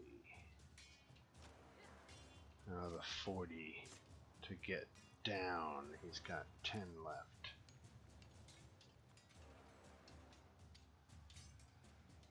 He smashes in the window. Save. He comes in. He gets up to Irina. Here comes his save. 19. He made it. So that's half Damn it. damage, right? He got past it. Mine's a 16. So it's half damage, though, right? Oh, let me take a look at it. I think it's still half damage, right?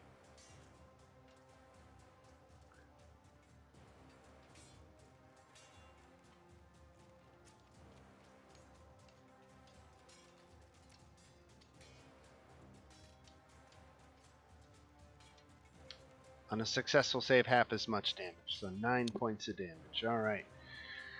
And he's going to try to grapple Irina again. Oh, that's the flesh golem. Let's actually roll for the Abbot. Abbott gets a 15. And Irina gets a 3. So Irina. he's got her grappled, but he's out of movement. He used all of his movement to get over the curtain wall, down the other side, in through the window. So he's got Irina grappled. But it is Darian's turn. Okay, well, seeing that, I'll run right over here. All right, now you're going to And- provoke an opportunity attack from the flesh golem. I'm completely fine with that. All right, let's see what that is. 19? Misses. All right. All right, I'm going to wrestle her out of his hands. All right, that is a contested strength check. You've got to beat his 15. I did matched it. Yeah, all right. So it's a stalemate. You've technically both got her grappled now.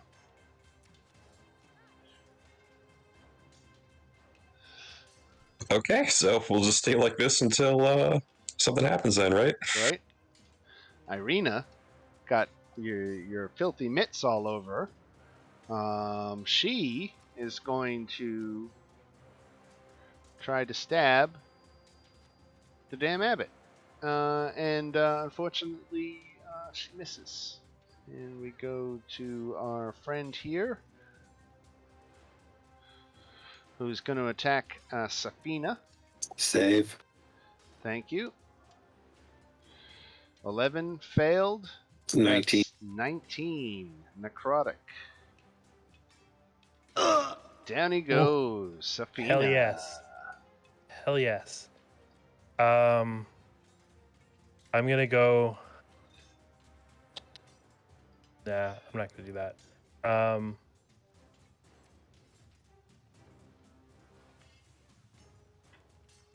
I'm getting behind him and hit him with the rapier 18 hits. with some sneak damage. Now he is the one who is resistant to non-magical attacks. So that 20 becomes 10. It's something. It is. Um, Oops, sorry. Go ahead. I still have Yep. 2 squares of movement, so I want to use a bonus action to disengage. Try to move away from him so he can't attack me. All right. And then we go to Bardor. Okay. First thing is move the hammer over, smack him upside the head. All right. Hopefully. But not like that. Nope. That doesn't do it. And then a cantrip.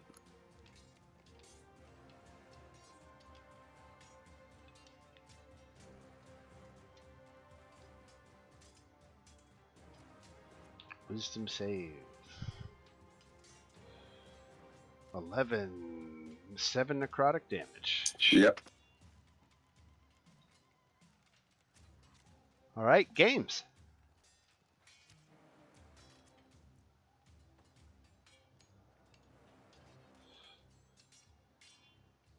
You are muted, sir.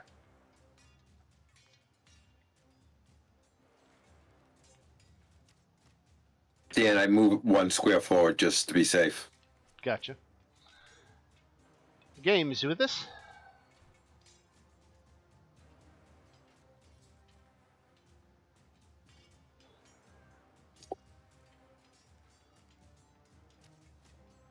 Yoo-hoo! Nope. All right. We will pass Games' turn for the time being and go to Murmur. Okay. Well, thankfully the golem is down. I will move to here, and I'm just gonna... So he's got a grapple on Rena, okay. Yeah. Can I use my action to try and break his grapple on her? Do like a shove action. Dan, would you get advantage attacking someone that's grappling? No. But, and it doesn't necessarily make strict sense. It's just the way the rules are written. It doesn't work that way. Just those weird. Yeah, I don't know. Let's go ahead and get your strength, just see if you can beat a 15. Yeah. All Nice. right, so you are able to break the stalemate. Everybody is now let go. But that was your action. Yeah, that is, that's completely fine by me. As long as he's not got a grip on her, like, that's all I care about. Nope, all hands are off. And if that is it for Murmur, we will go to the Abbot here, and he's going to take his first attack at you, Murmur. He's very cross. with you. Save. Oh, thank you. Failed. 19, right? 19 necrotic. All right. What is this? Is this a spell? Spirit Guardians. Oh, okay. Nice. So he's going to step up, and he's tired of that Spirit Guardian, so he's going to take a swipe at you, Bardor. And it looks like he hits for Ooh. 36 damage. Yeah, he doesn't have to worry about the spell anymore. Right?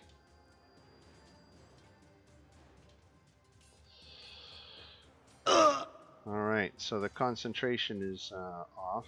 Alright, and let's see. He takes his second swipe at Darian. But he's still snared, technically, isn't he? Snared? And that's his lost half his movement speed. Yeah, doesn't oh he? yeah, he's already lost half of his movement, right. Alright, so here comes the mace against Darian. 24 Yeah, that hit. for 22.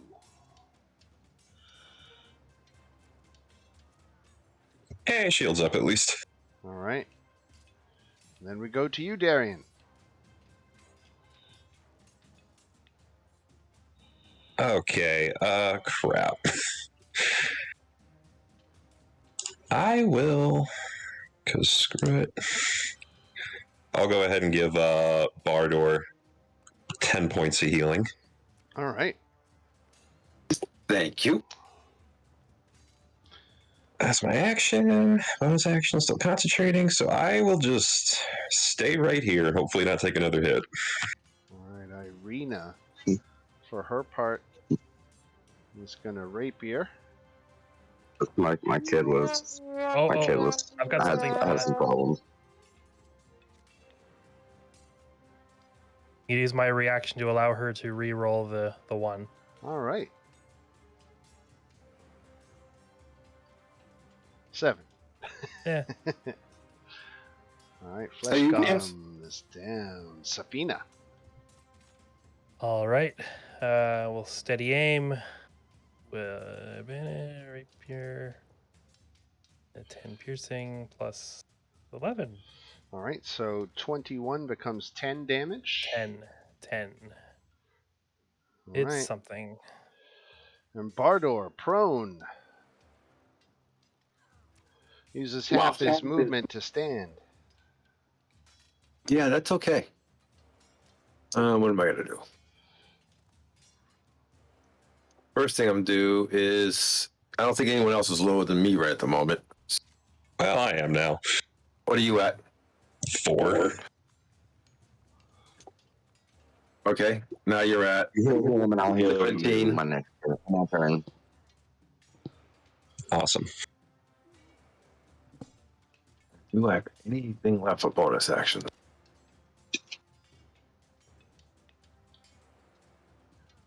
One second, I gotta check one spot. Nope, not on that one. Nope, that's it for right now. All right, so if that's it for Bardor, we go to games. Okay, I'm gonna use a healing word on Bardor. Well, whatever that came up to, +5.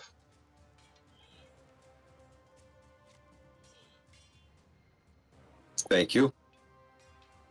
No problem. Sorry. I'm kind of lost. I had to deal with my kid and I had to put her to bed and all that. So Of course, no worries. let's see. Babies for I'm gonna turn into a polar bear. Or wait, I'm already a black bear. Never mind. Sorry, I can't change into a polar bear. I don't think you ever changed, though. I don't think you did change. I think you No. ended up doing something else. Yeah, I was. I can't fit, and I can't change into a polar bear in this space anyway. I don't think. Well, now that people have moved out of your way a little bit, you have the room. Well, let's do it. All right. Back to Polar the bear polar time. bear. Back to the bear. Yeah. All right. So basically, it's even with the rough terrain, I still have enough movement to get to the guy. How high is he on the ground? He is on the ground inside now. Oh, is he? Okay. Yeah, he's back here now. He ended up breaking in through the window trying to get at Irina. Okay, so whatever that is, +5.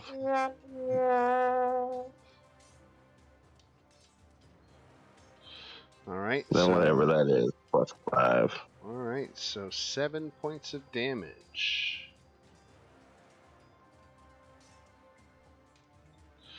And let's say we push Bardor out of the way a little bit so you can squeeze in here. All right. And that is it for games. And we go to Murmur. All right. Yeah, I'm making a point to try really hard to finish this. All right, 11 misses, 20 hits for 3 points of damage. Anything else? I can't do anything else, unfortunately. All right. I've got 2 attacks. These might be the last 2 attacks the abbot gets. But we're going to abandon randomness in favor of who does he think he can take down. He's a smart fella. So a lot of times I do random because I don't want to pick on players. You know what I mean? I like to use the element of randomness to spread out the damage. But he is looking at Darian at 17 hit points and Bardor at 22 and saying, who can he take down with 1 hit? And Darian definitely looks that way. So he's going to take his first swipe at Darian. 12. Fuck. All right. Second swipe at Darian. 16. No, not good. Not good. All right, Darian, Should have what do gone you got? random. Should've All gone right. Well, random. I will swing right back at him. All right. 12 misses. All right. I'll try again. 18. 18 hits. And I'll pump like a second level smite into that shit too. All right. Yes.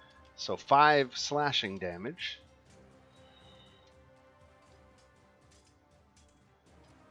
Hang on. I keep losing my smites. There we are. 5 slashing plus Another 16 radiant. 21. Down goes Frazier. Hell yeah. Excellent work. Going indoors was definitely the right call. And I saved one just in case. Spaz is up. Nice. Revivify. Spaz is back. I love it. Hell yes. All right, let's get out rewarding a little XP here. This is this right here is 1,000 each. Plus these other fellas. These guys weren't that much. They were 50. But the flesh golem, he was a pretty penny.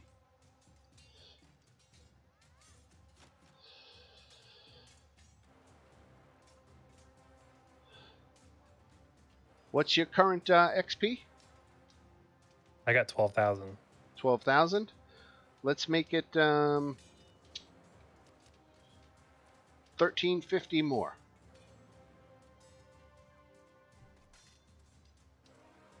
Okay. 1350. Wait, so what is that? What does that put you guys at? 13,350. Did I get that right? That's what I have. 13,350. Wow, that's close. How? We are wait, 650 is- XP away from leveling up. 650? Ooh. 650. Close enough, or still far enough that I can't just give it to you. But close enough that another fight, definitely not 2 more, should do it. Should we kill those monsters outside? Dan, can you give Spaz Yeah, back some life? To the total of 13,350. Thank you. Yeah. Well, I'm trying to figure out how to. Never mind. I'll just... Ah, shit.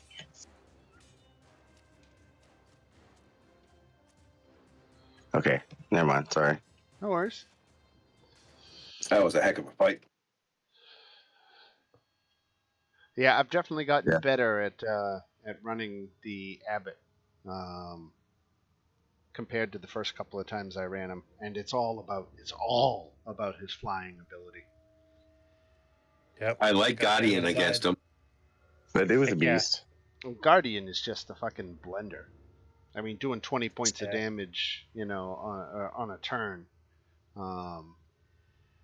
because he Yeah, was every turn. ignoring it. He just wasn't paying it any mind until he got down to like 50 hit points, and he's like, okay, excuse me a second, and like blam, dropped a crit on you.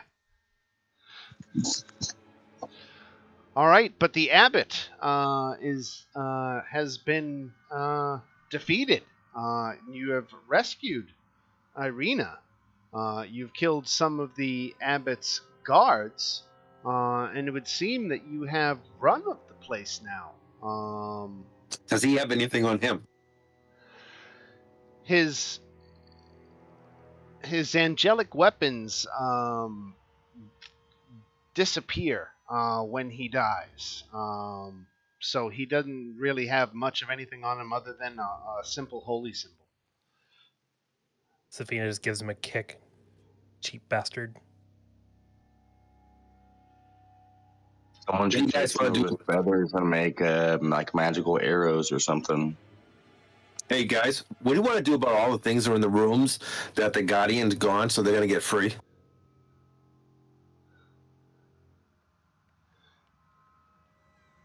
I don't know. Because if we leave that, they're gonna be in the top. I guess we could poke our heads into the room, see what's up. Are you guys still want to just get Arena? Oh, actually, we don't have to really worry about getting Arena out of here now. No, No, not really. Now, the fact is, if you wanted to take a rest, this would be a good place to do it. Let's check what time of day it is. I think it's still relatively early. I think, yeah, we're gonna give it noon time here on Short day rest? 10. Short rest. Short's fine for me. Short rest. Cool.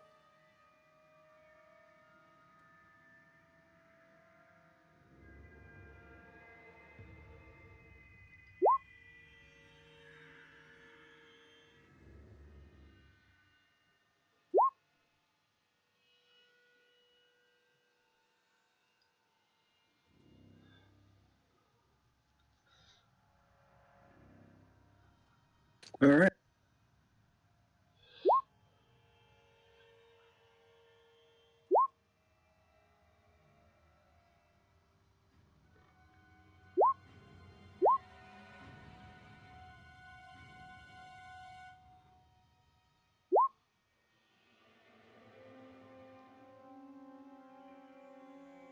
Oh, by the way, I only have baby spells left after that fight. All good. Just on the first levels.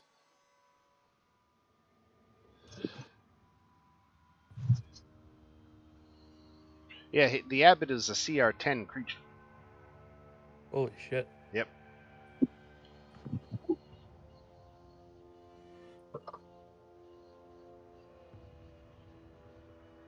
I didn't hold back. I was doing all second and thirds through that thing. Yeah, I think we kind of needed that. Yeah, that wasn't a holdback fight. Yeah.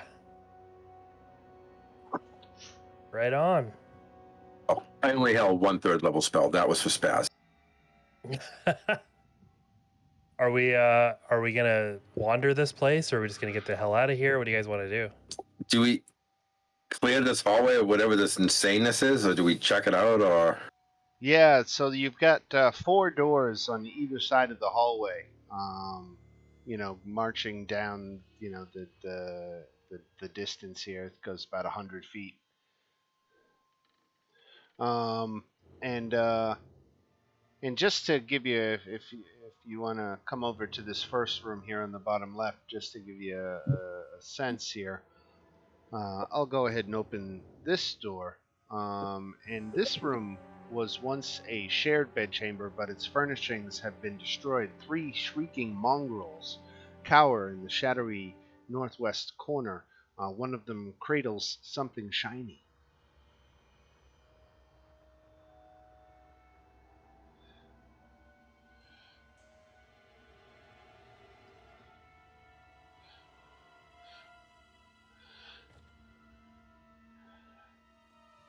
So, sorry to interrupt. I just No. had a quick question. Barter, you're a forge cleric, right?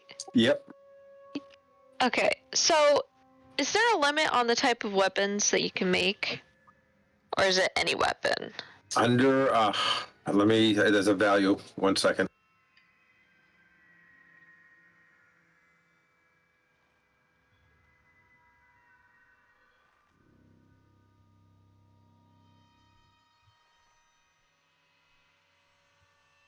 It's like 100 gold piece value or something like that. I gotta. Totally fine. Because I'm thinking I kind of want a better weapon. Like the short sword was wonderful because it's silvered, but I kind of need like an actual like heftier weapon. So I was thinking like maybe if you could potentially make a battle axe or I don't know a warhammer. I'll look that up for the next long rest because I'll have to do it on that. Awesome. I would like really appreciate that. Just so I have something better. Okay.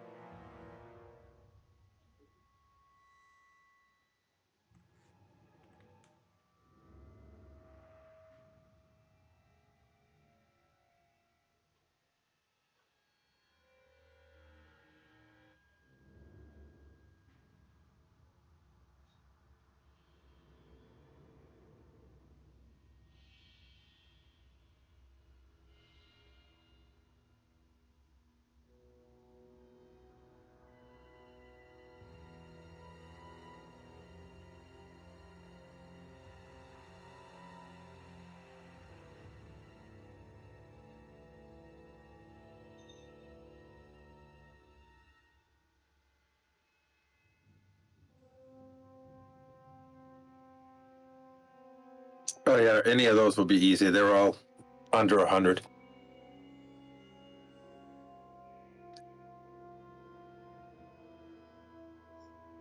Awesome, that would be amazing just because it's a finesse weapon, so it does okay damage, but I think for a bunch of upcoming fights, I would like to have something a little heftier. Yeah, just take a look on the player's handbook. Anything under 100 gold piece, I can make.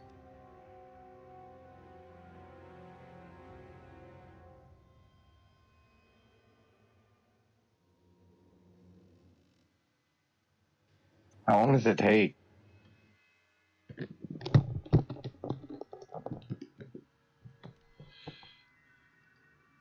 How long does it take to forge that? I'm looking it up now. Oh, It's an hour-long ritual. it's not too bad. That I can do once I'll rest.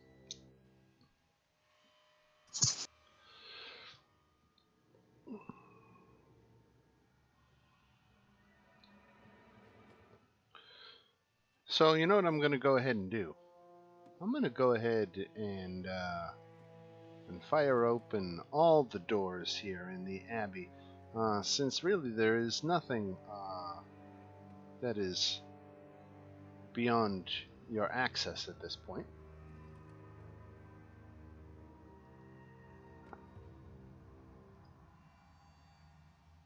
Well, should we loot the place?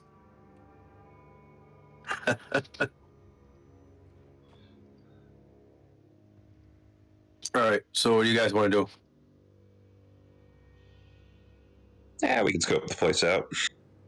See if he's got anything worth taking. We want to clear these. What are these things in here? Are they dangerous? Didn't they say there was a prisoner here somewhere that he was keeping? I think that's this hallway. Yeah, this is the madhouse, where all the mongrel folk who are too dangerous to themselves or others to be let to wander are all kept locked in these rooms. And we've killed everything that keeps them in. We're still locked in there.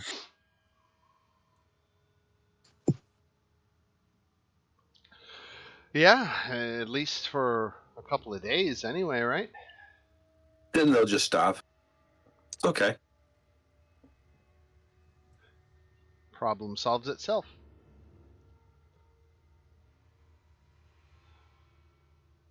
You sick bastards, you. Hey, I'll just play my character now.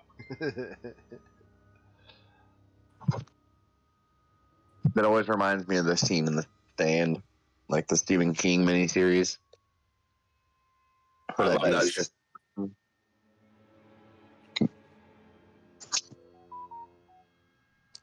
Right, do you guys want to go back inside and check out the main building again since he's dead, or do you want to clear this all? Just leave this hallway to take care of itself? as I see it, we got free room of the place, so we can do whatever we want.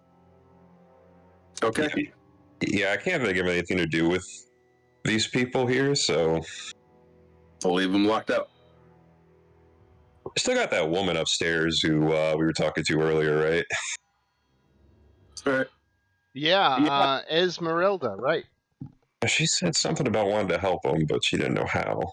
All right. We got to take care of that flesh golem thing he was sewing together, too. I don't think we can leave that thing sitting around. Do you think she meant like cutting his head off or whatever? Just, like help? Or does she mean the townspeople? No, the one that he was trying to take Darian's face for. Yeah, this one. No. Oh, okay. The Silka. All right. So I guess we'll head back up the stairs. And I guess we can see if he's holding anybody else here against their will. Besides the babbling idiots in the hallway. Yeah. Slightly more sane people. You want to go to the door on the right then, before we head down to the ramparts and check down that way? Yeah. Right. I'm going to follow at this point. My AC ain't as high as yours. All right, let me get to the right area here.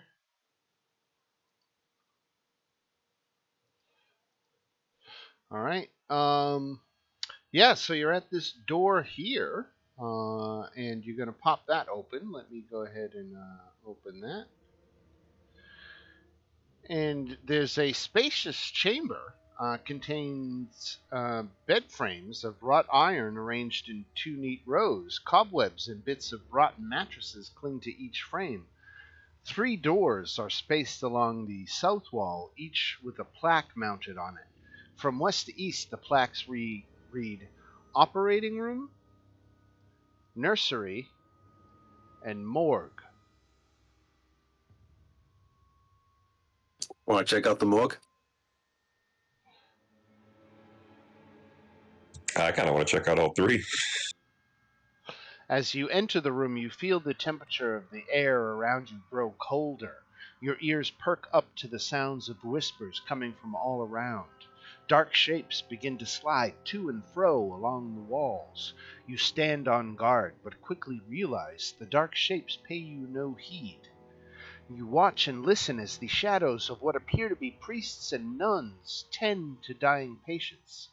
Their echoes of pain and suffering reach out to you through time and space, echoes of a pain long turned to death. After several moments, the whispers fall silent and the shadows fade in the quiet hospital room amidst a lingering sense of melancholy. Told you to stop spiking the drink.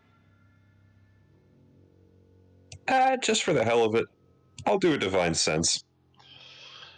You're not picking up anything. Yeah, I didn't think I would. That stays up a while, right? I think it's just instantaneous. Let me double check. Or is that the spell I'm thinking of? Yeah, it doesn't say anything about staying around. It's just a Duration, little right. quick thing. Snapshot. All right, so I guess I'll go ahead and open this first door to the operating room. Peer Okay. inside. In this room, you see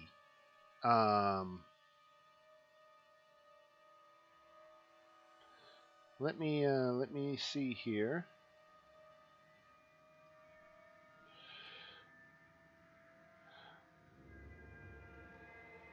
Come on, there we go. Delete. In this room, you see a vivisected body resting upon the blood-stained table. It's actually a perfect copy of Murmur. But this one has a face.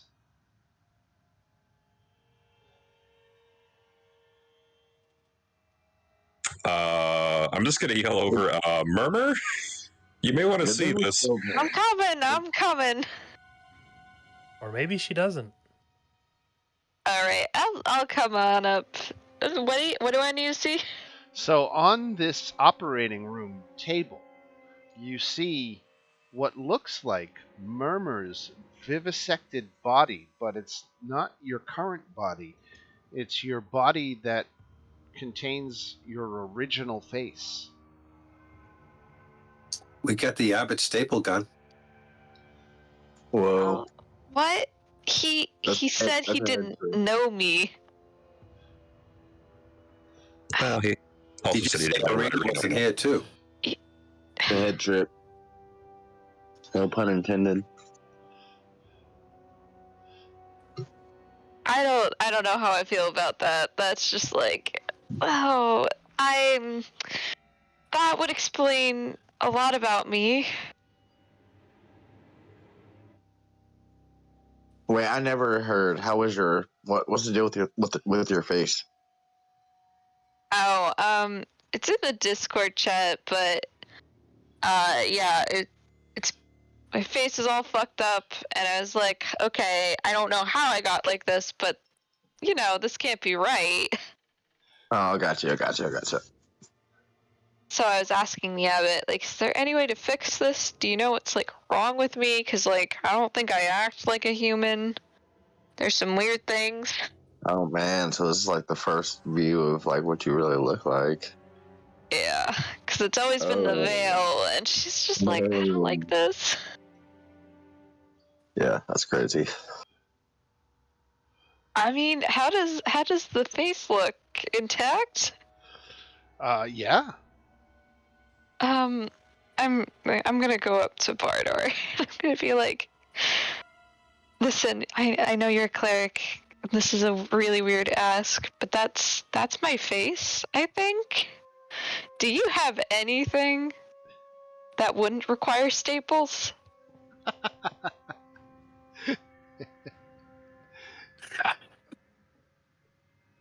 Would there be anything in the medicine kit? Sovereign glue. Try glue. Fuck it, let's do it. Would that be a medicine roll? Are we replacing your face right now? Yes. Because that's awesome. So, Dan, would that be a medicine roll? Sure. My dog turned my computer off. Oh no. Yeah, I'm pathetic. Nice. Oh, good roll. Nice work.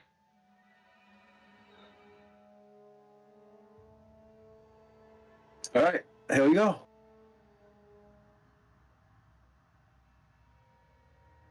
Oh, he just put it to sleep.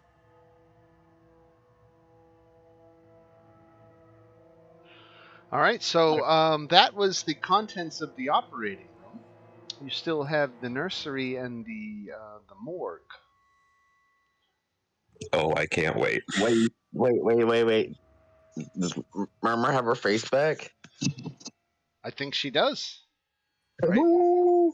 Right, Murmur? Yeah. It How's the probably face looks going? like really weird, but still, I have a face again.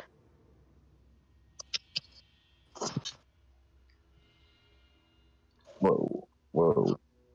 I made a good check. Yeah, how does it look?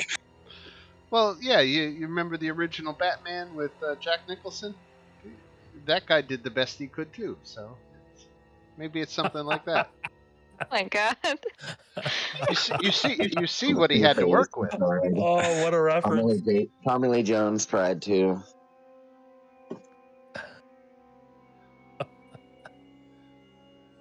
Oh, man, that's good. You see what he had to work with. Yeah. All right, so without any further ado, we could get over here to the nursery. I don't know that there's much in here. Let's see what's in here. It just contains the wreckage of old wooden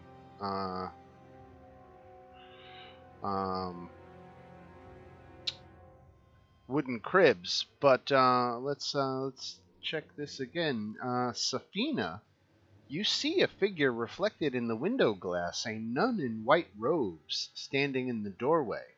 And a look back toward the door reveals nothing there. And when you look back, the reflection is gone. Creepy shivers. Are you talking about the door on the other side of the room here? This door. That was the nursery, and then last at the end here is the morgue. Now there's a raven perching on the windowsill of this otherwise empty room.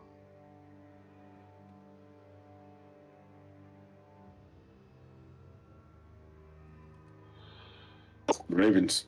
Don't we know those things? I just wave. All right, it just caws back at you. Just gonna move on. Yep, that's it.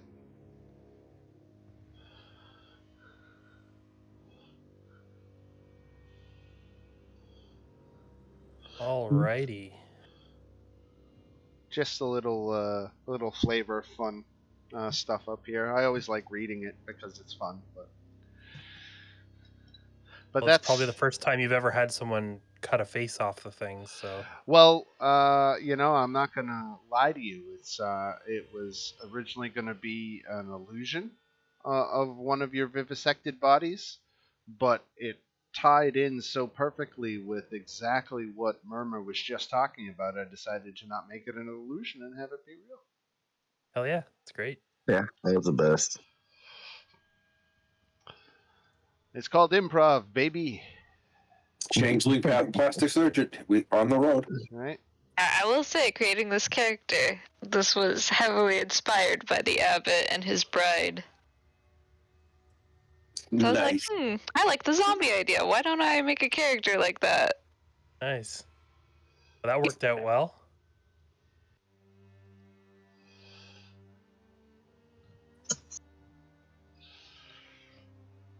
So I don't know if you guys want to continue exploring here. There's probably not too much more unless you want to go back and talk to that Esmeralda lady about anything. And I don't know that you would have now you know who Esmeralda is, right? From the tower, don't we? Right. Yes. You know that that she had been staying at the Wizard's Tower sometime after somebody named Von Richten was staying there, and I think you've actually at this point figured out the whole who is Von Richten really, right? I think I have to go back and listen to the goddamn tapes. I This don't is know. why I don't know if we do in this campaign. Yeah, I don't remember. Yeah, I was about to say, it might have, I've missed a week or two, but I don't think we've explored that too Well, that's deeply. why I started No, actually, started talking, and then as I'm going, I'm like, wait a second, I don't know if I'm remembering. We had him under a truth spell, but he avoided the question. Right. Yeah, you know what? I saw literally a meme online about Zone of Truth where they're like, oh yeah, you can't compel them to answer your questions. They can still avoid it. Right. And everyone was like really mad. That's exactly, I think, what I did is that You did. if he can't lie, then he just won't say anything. Which at least gives you something. Right. Yeah. All right. If it's a yes, say yes. If it's a no, stay silent. Mm-hmm. Right. All right. So where do we head? Where do we want to take Arena to? Binary? That seemed like a good place for her. It's either that or the only thing is she's safe from the Strahd at the church. Well, she's also safe from the abbot no matter where she is. Yeah. Why don't we take her back to the church? Which church? The one in Valaki that has the bones. That's right. Yep. Yeah, that's probably a good spot for her. Where does she want to go? Yeah, well, she the only place besides home she knows at this point is that church, really. She's gotten to know a little bit of Valaki, but she tries to keep a low profile. And she doesn't try to venture out too much. Because I don't think any other places that we go now, I don't think we really want to take her. No, No, not really. not with how few hit points she has.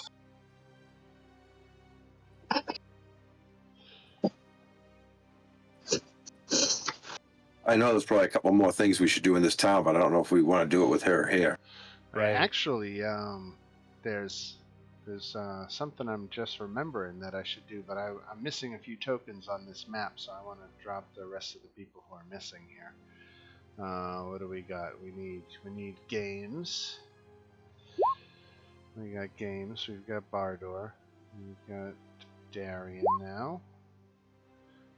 Murmur, Safina, and Keldrin. Okay, Keldrin. We'll just leave Keldrin there. And Spaz is on the board as well, so there's 7 tokens. All right, excellent. So,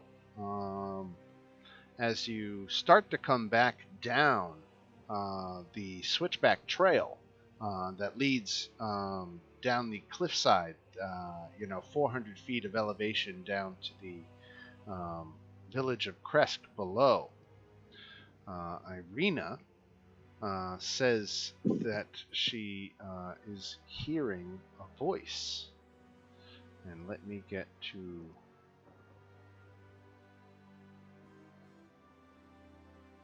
Oh, just one thing to give nightmares. So Irina hears a gentle voice calling to her, that is leading her here toward, compelling her to go to the north side of Kresk.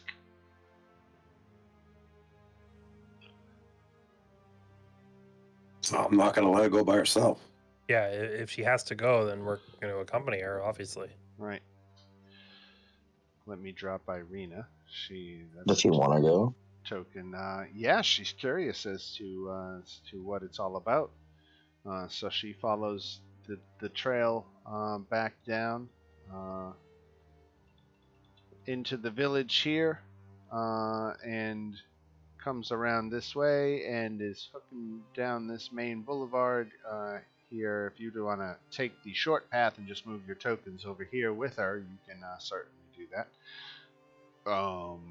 And as Irina reaches the pool's edge, an image appears in its sparkling blue waters, and a handsome young man of a kind and noble visage appears. There is a sadness in his eyes that, upon seeing Irina, turns to joy. Tatiana, he says, it has been so long. Come, my love, let us be together at last. Irina gasps and nearly stumbles backwards in surprise. After the moment's shock wears off, she kneels down at the water's edge and looks at the man. Her eyes light up with a sudden realization. Sergei? She asks. Yes, it is I, Tatiana, the man replies. Take my hand and let us be together. And a hand of water emerges up from the pool, reaching out to her. Irina begins to reach her hand forward, stopping just short of grasping the watery hand. You can see an expression of painful conflict wash over her face, and her eyes begin to well up, and her breath becomes ragged. I remember now, she says shakily. I remember everything. About you, about us, and all that came after. I am Tatiana. And I am Marina. And Anne. And so very many others. Irina's jaw tightens as she speaks through clenched teeth. So many times he has tricked me and lured me, but not any more. Irina stands up and wipes the tears from her eyes. Sergei, my love, I am Irina Kolyana now. I have a responsibility to the people of Markovia. I must help bring light to this land and end your brother's cycle of torment forever. But I swear that I shall return to you when my work is finished. Sergei smiles sadly as Irina blows him a gentle kiss and turns away. As his image fades, you can hear his last words like an echo on the breeze. Until then, Tatiana. Until then. And with the memories of her past life restored, Irina's capabilities now extend beyond those of her noble upbringing. She's got memories of several lifetimes. If we ever get involved in a combat again, Irina's statistics, are actually going to be that of a knight, which is a challenge rating 3 creature. That's pretty big upgrade from what she was of a challenge rating 1/8. So she has got a whole lifetime of military expertise at her disposal now, and she will be a much more formidable fighter. I will work over the week about getting a custom Irina token updated with her new statistics. But that was just a little scene. Did anybody have any questions following that? That was an intense exchange there, and understandably, some of you might be confused. So if you want any clarification, just speak up if you didn't understand what just happened. As somebody who does know that entire backstory. That was amazing. That was like her former lover. That's what it sounded like, right? Right, Or something. right. She's been reincarnated over the centuries, and every time she's been reincarnated, Strahd has tried to possess her, um, and it usually results in her death, and so she was remembering all of her past lives, including the life in which she came onto Strahd's radar to begin with. Some 700 years ago, or is it 400? Oh, wow. 400 years ago. Some 400 years ago, there was Strahd ruled as a mortal over the valley of Barovia, and his brother was a priest, and he actually fell in love with a village girl and decided to forsake the priesthood so that he could pursue his love for this girl. Strahd fell in love with her in turn, and was brutally and savagely, viciously jealous of his brother's love that Tatiana had won. And she always treated him, like a kind father figure, or kind uncle, not a serious love interest. Eventually, Strahd murdered his brother in a bid to make Tatiana his, and that was the night that Strahd actually became a vampire and died. Tatiana also died that night. She plunged 1,000 feet off of the overlook of Castle Ravenloft into the mist-shrouded valley below, and her body was never recovered. So that is the history of Tatiana, Strahd, and Sergei, and consequently the history of Barovia. So with that special event cleared off the books, I don't know that there is too much more for you here in Kresk. So you were talking about taking Irina back to Vallaki, yeah? Even her upgraded version, I don't know if we want to take her to the other places we're going to hit her, do we? Well, with her new revelation, does she want to go back to Vallaki? Yeah, maybe she wants to come kick some ass with us. You know what? It sounds like it could be fun. Why don't we do it? Yeah. There was a whole bunch of different things that Irina could, upgrade to, and it was a D10 roll to determine what it was, and you got a 9, and 9-10 was the best one available at night. I just thought she got experience from the Abbott fight. Right. Awesome. Here, let me. I'll.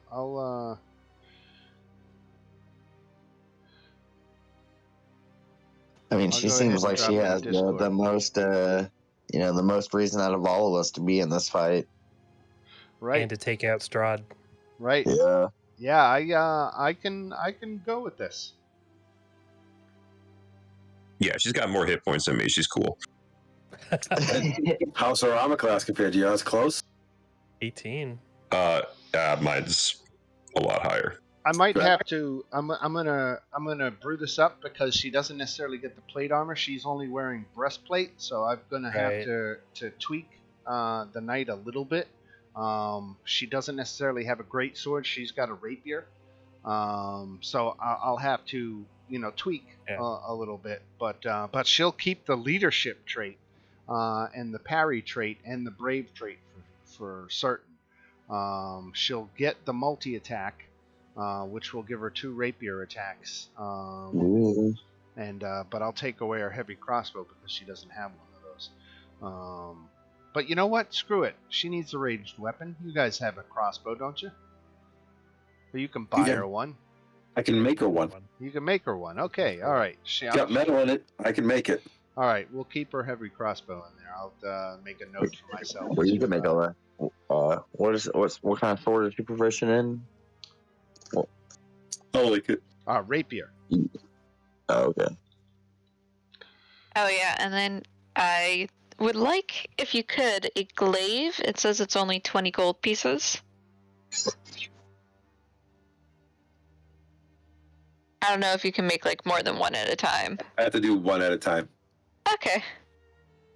But Well, if you could add that to the list, I'd appreciate it. All right, and let's get back on the road. Get out of Kresk and these points west and start heading back. Now, we did a short rest, so I know that at least an hour's gone by. You know what? Before we hit the road, why don't we... I'm going to say it's like 3 in the afternoon. So you could make it to Vallaki by sundown, but it would be close. Do you want to do a long rest before you go, or are you content to just press on? If we do a long rest before we go, we could go somewhere else then, because we've got other places that we haven't gone to yet on our list, don't we? That's correct. We want to do a long rest, then hit one of the other places? Like where? What do we got on the list? I know them all. I'm trying not to... I don't know what we have actually open.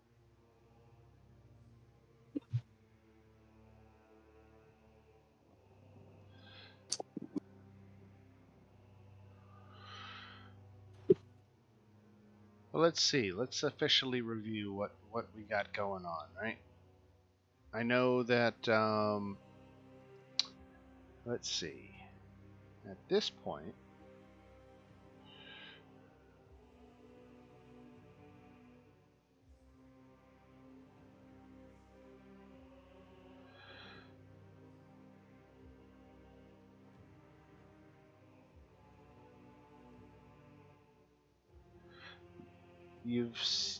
well, with your prophecies, you know you're still looking for what? The Sun Sword is somewhere in Castle Ravenloft. That's a big one that you know that you want. What else? You've got the Holy Symbol of Ravenkind. You've got the Tome of Strahd. You've identified Davian Mardukov as your ally against Strahd. And you know Strahd's location somewhere for the final battle. But this sword... yeah, that's gonna be tough. Right. Let me see where the sword is. The Master of Swords. Especially since we bailed on the castle the first time. Right. Yeah, it was. It said, "That which you seek, the Sword of Sunlight, lies in the womb of darkness, the Devil's Lair, the one place to which he must return." So you're looking at going to Strahd's crypt to get this thing. So I mean, you could make a lot of arguments for wanting to go into Castle Ravenloft in the middle of the day, thinking that you'd have a better time in the day, or you could want to go in at night, thinking that maybe Strahd would be out, and you would be less likely to run into him. You know, but there you could think your way into circles like that. But that's tough. Like, we know that in this land there's not much of a day anyway. Right. So right. makes it... Because we've checked everything else off, right? Do we have the mage thing, or we didn't get that thread? The lake. Well, you've seen at different points the Mad Mage across the lake, but you've had no business to go with Okay. him. You've seen him in the distance, shooting fish with lightning bolts and stuff like that across the lake as you travel on the Old Svalak Road near Valaki.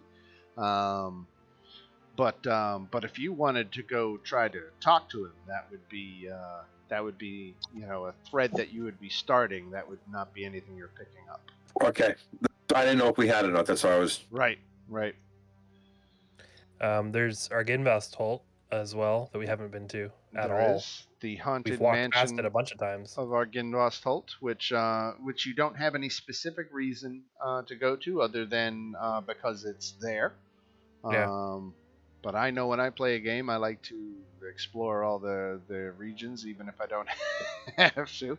Right. For getting complete map coverage. Well, Safina's just thinking like big building, probably lots of stuff to steal. Right. Who knows? I was about Adventure. to say, after the disappointment of the Abbey. Yeah, we're trying to think of places. We would be trying to build ourselves that because we know there's a fight coming, wouldn't you say? Yeah, exactly. Yeah. So. I mean, we are just 600 points away, like we're so close. Time to go explore something. Yeah, because there's a few things on the map we haven't done. Yeah. Ginvastalt is the big one that sticks out to me. Of course, you never met when you went to the gypsy camp. You never met with the dusk elf that was down there, so you never really got a thread for the Amber Temple. But you've heard it talked about that there's this temple high up on Mount Gakis, which is some kind of repository for great evil. And all sorts of secrets, forbidden knowledge, and things like that.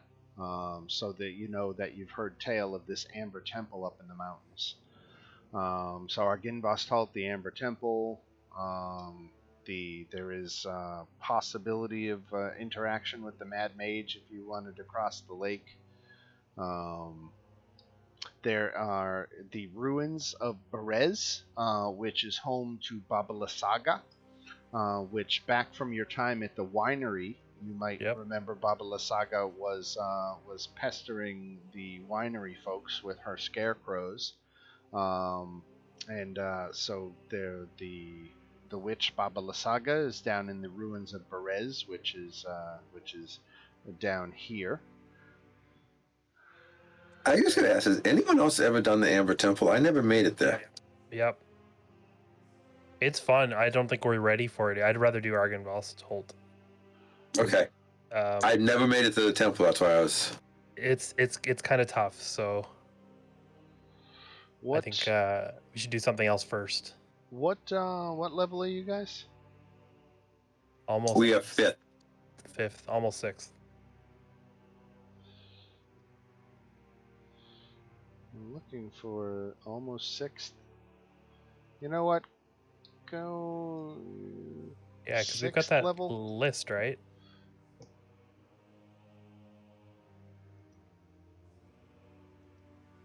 Do we have the handout of the difficulties in this version?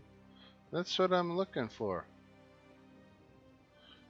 Here we go. Okay, I got it. So our Ginvastalt, you should be 7th level, it says. Yeah. And you're 5th? Yeah. What about Amber Temple? Oh, Amber Temple, forget about it. Yeah, okay, that's what I thought. Right. But why don't we kick you up to 6th level? Why don't we give you... we'll do a long rest here. In the village of Kresk and or the Abbey. If you wanted to make the Abbey your base of operations, you could even do that, if you don't mind the roommates. But yeah, why don't we give you that last 650 and get you up to 6th level? Yeah, so we can go do. And I'll more advance stuff. the clock to the morning of day 11.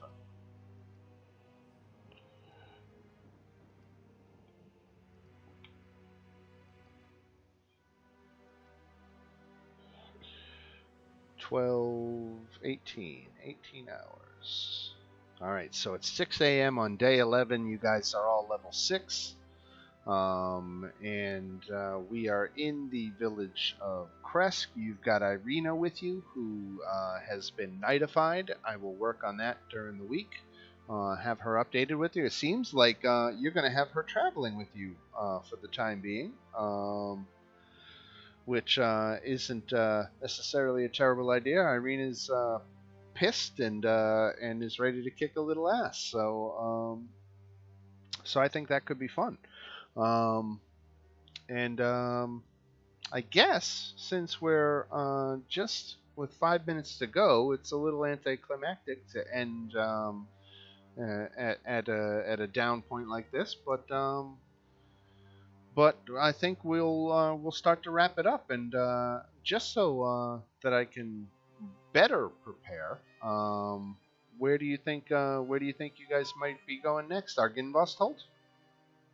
Either there or the Mad Mage's place across the lake, probably. Right.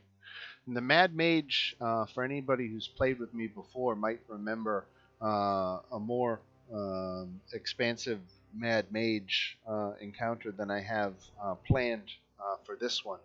I homebrewed a much bigger location for the Mad Mage, which I am not going to utilize in this game. It'll be more of an RP encounter than its own chapter.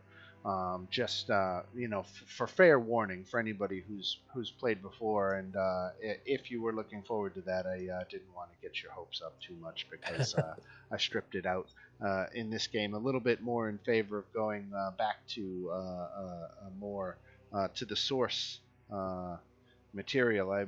I actually read something really interesting, an idea to do with the Mad Mage, and I'm considering it. So since we've got a few minutes here, if you guys don't mind me boring you with this hypothetical, this was I forget where I read it exactly.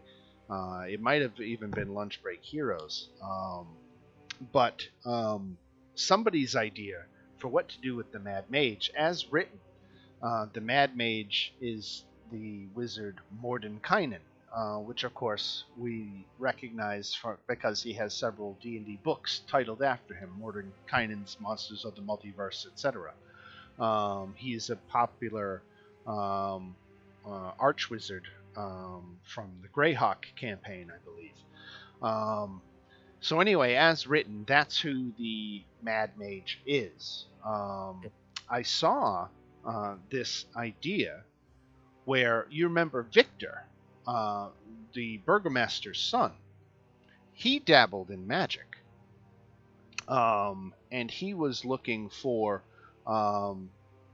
ways to teleport out of Barovia, and what the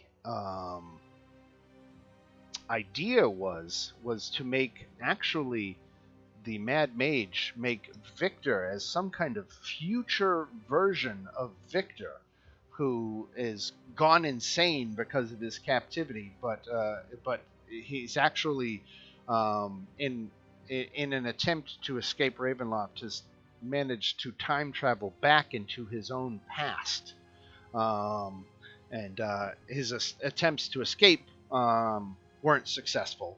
But it explains the origins of the Mad Mage, rather than being this archwizard Mordenkainen, that it was in fact a time-traveling version of Victor, which I thought could be fun, but then, I didn't know if I would be robbing anybody of the, if the Mordenkainen's significance ends up being, I don't know, more significant later on down the road, or something. I wanted to kind of represent it as written, but it is an interesting idea that does intrigue me, and I don't know. What do you guys think?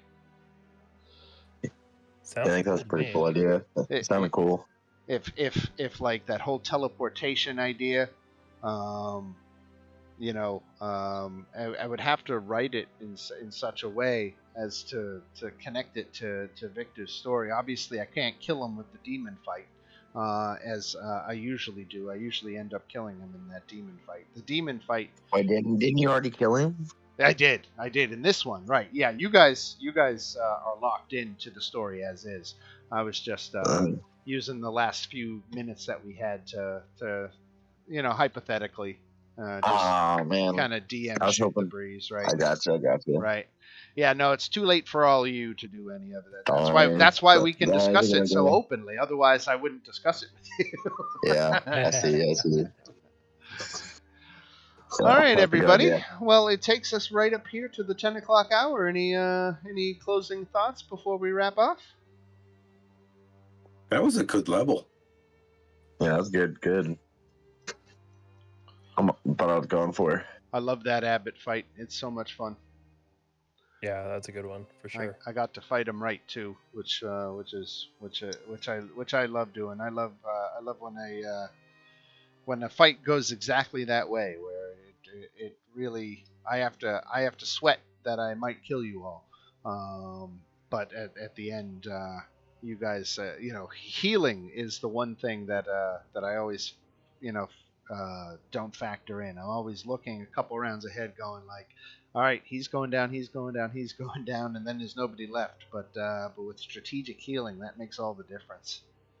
Keeping people on their feet, getting people back on their feet.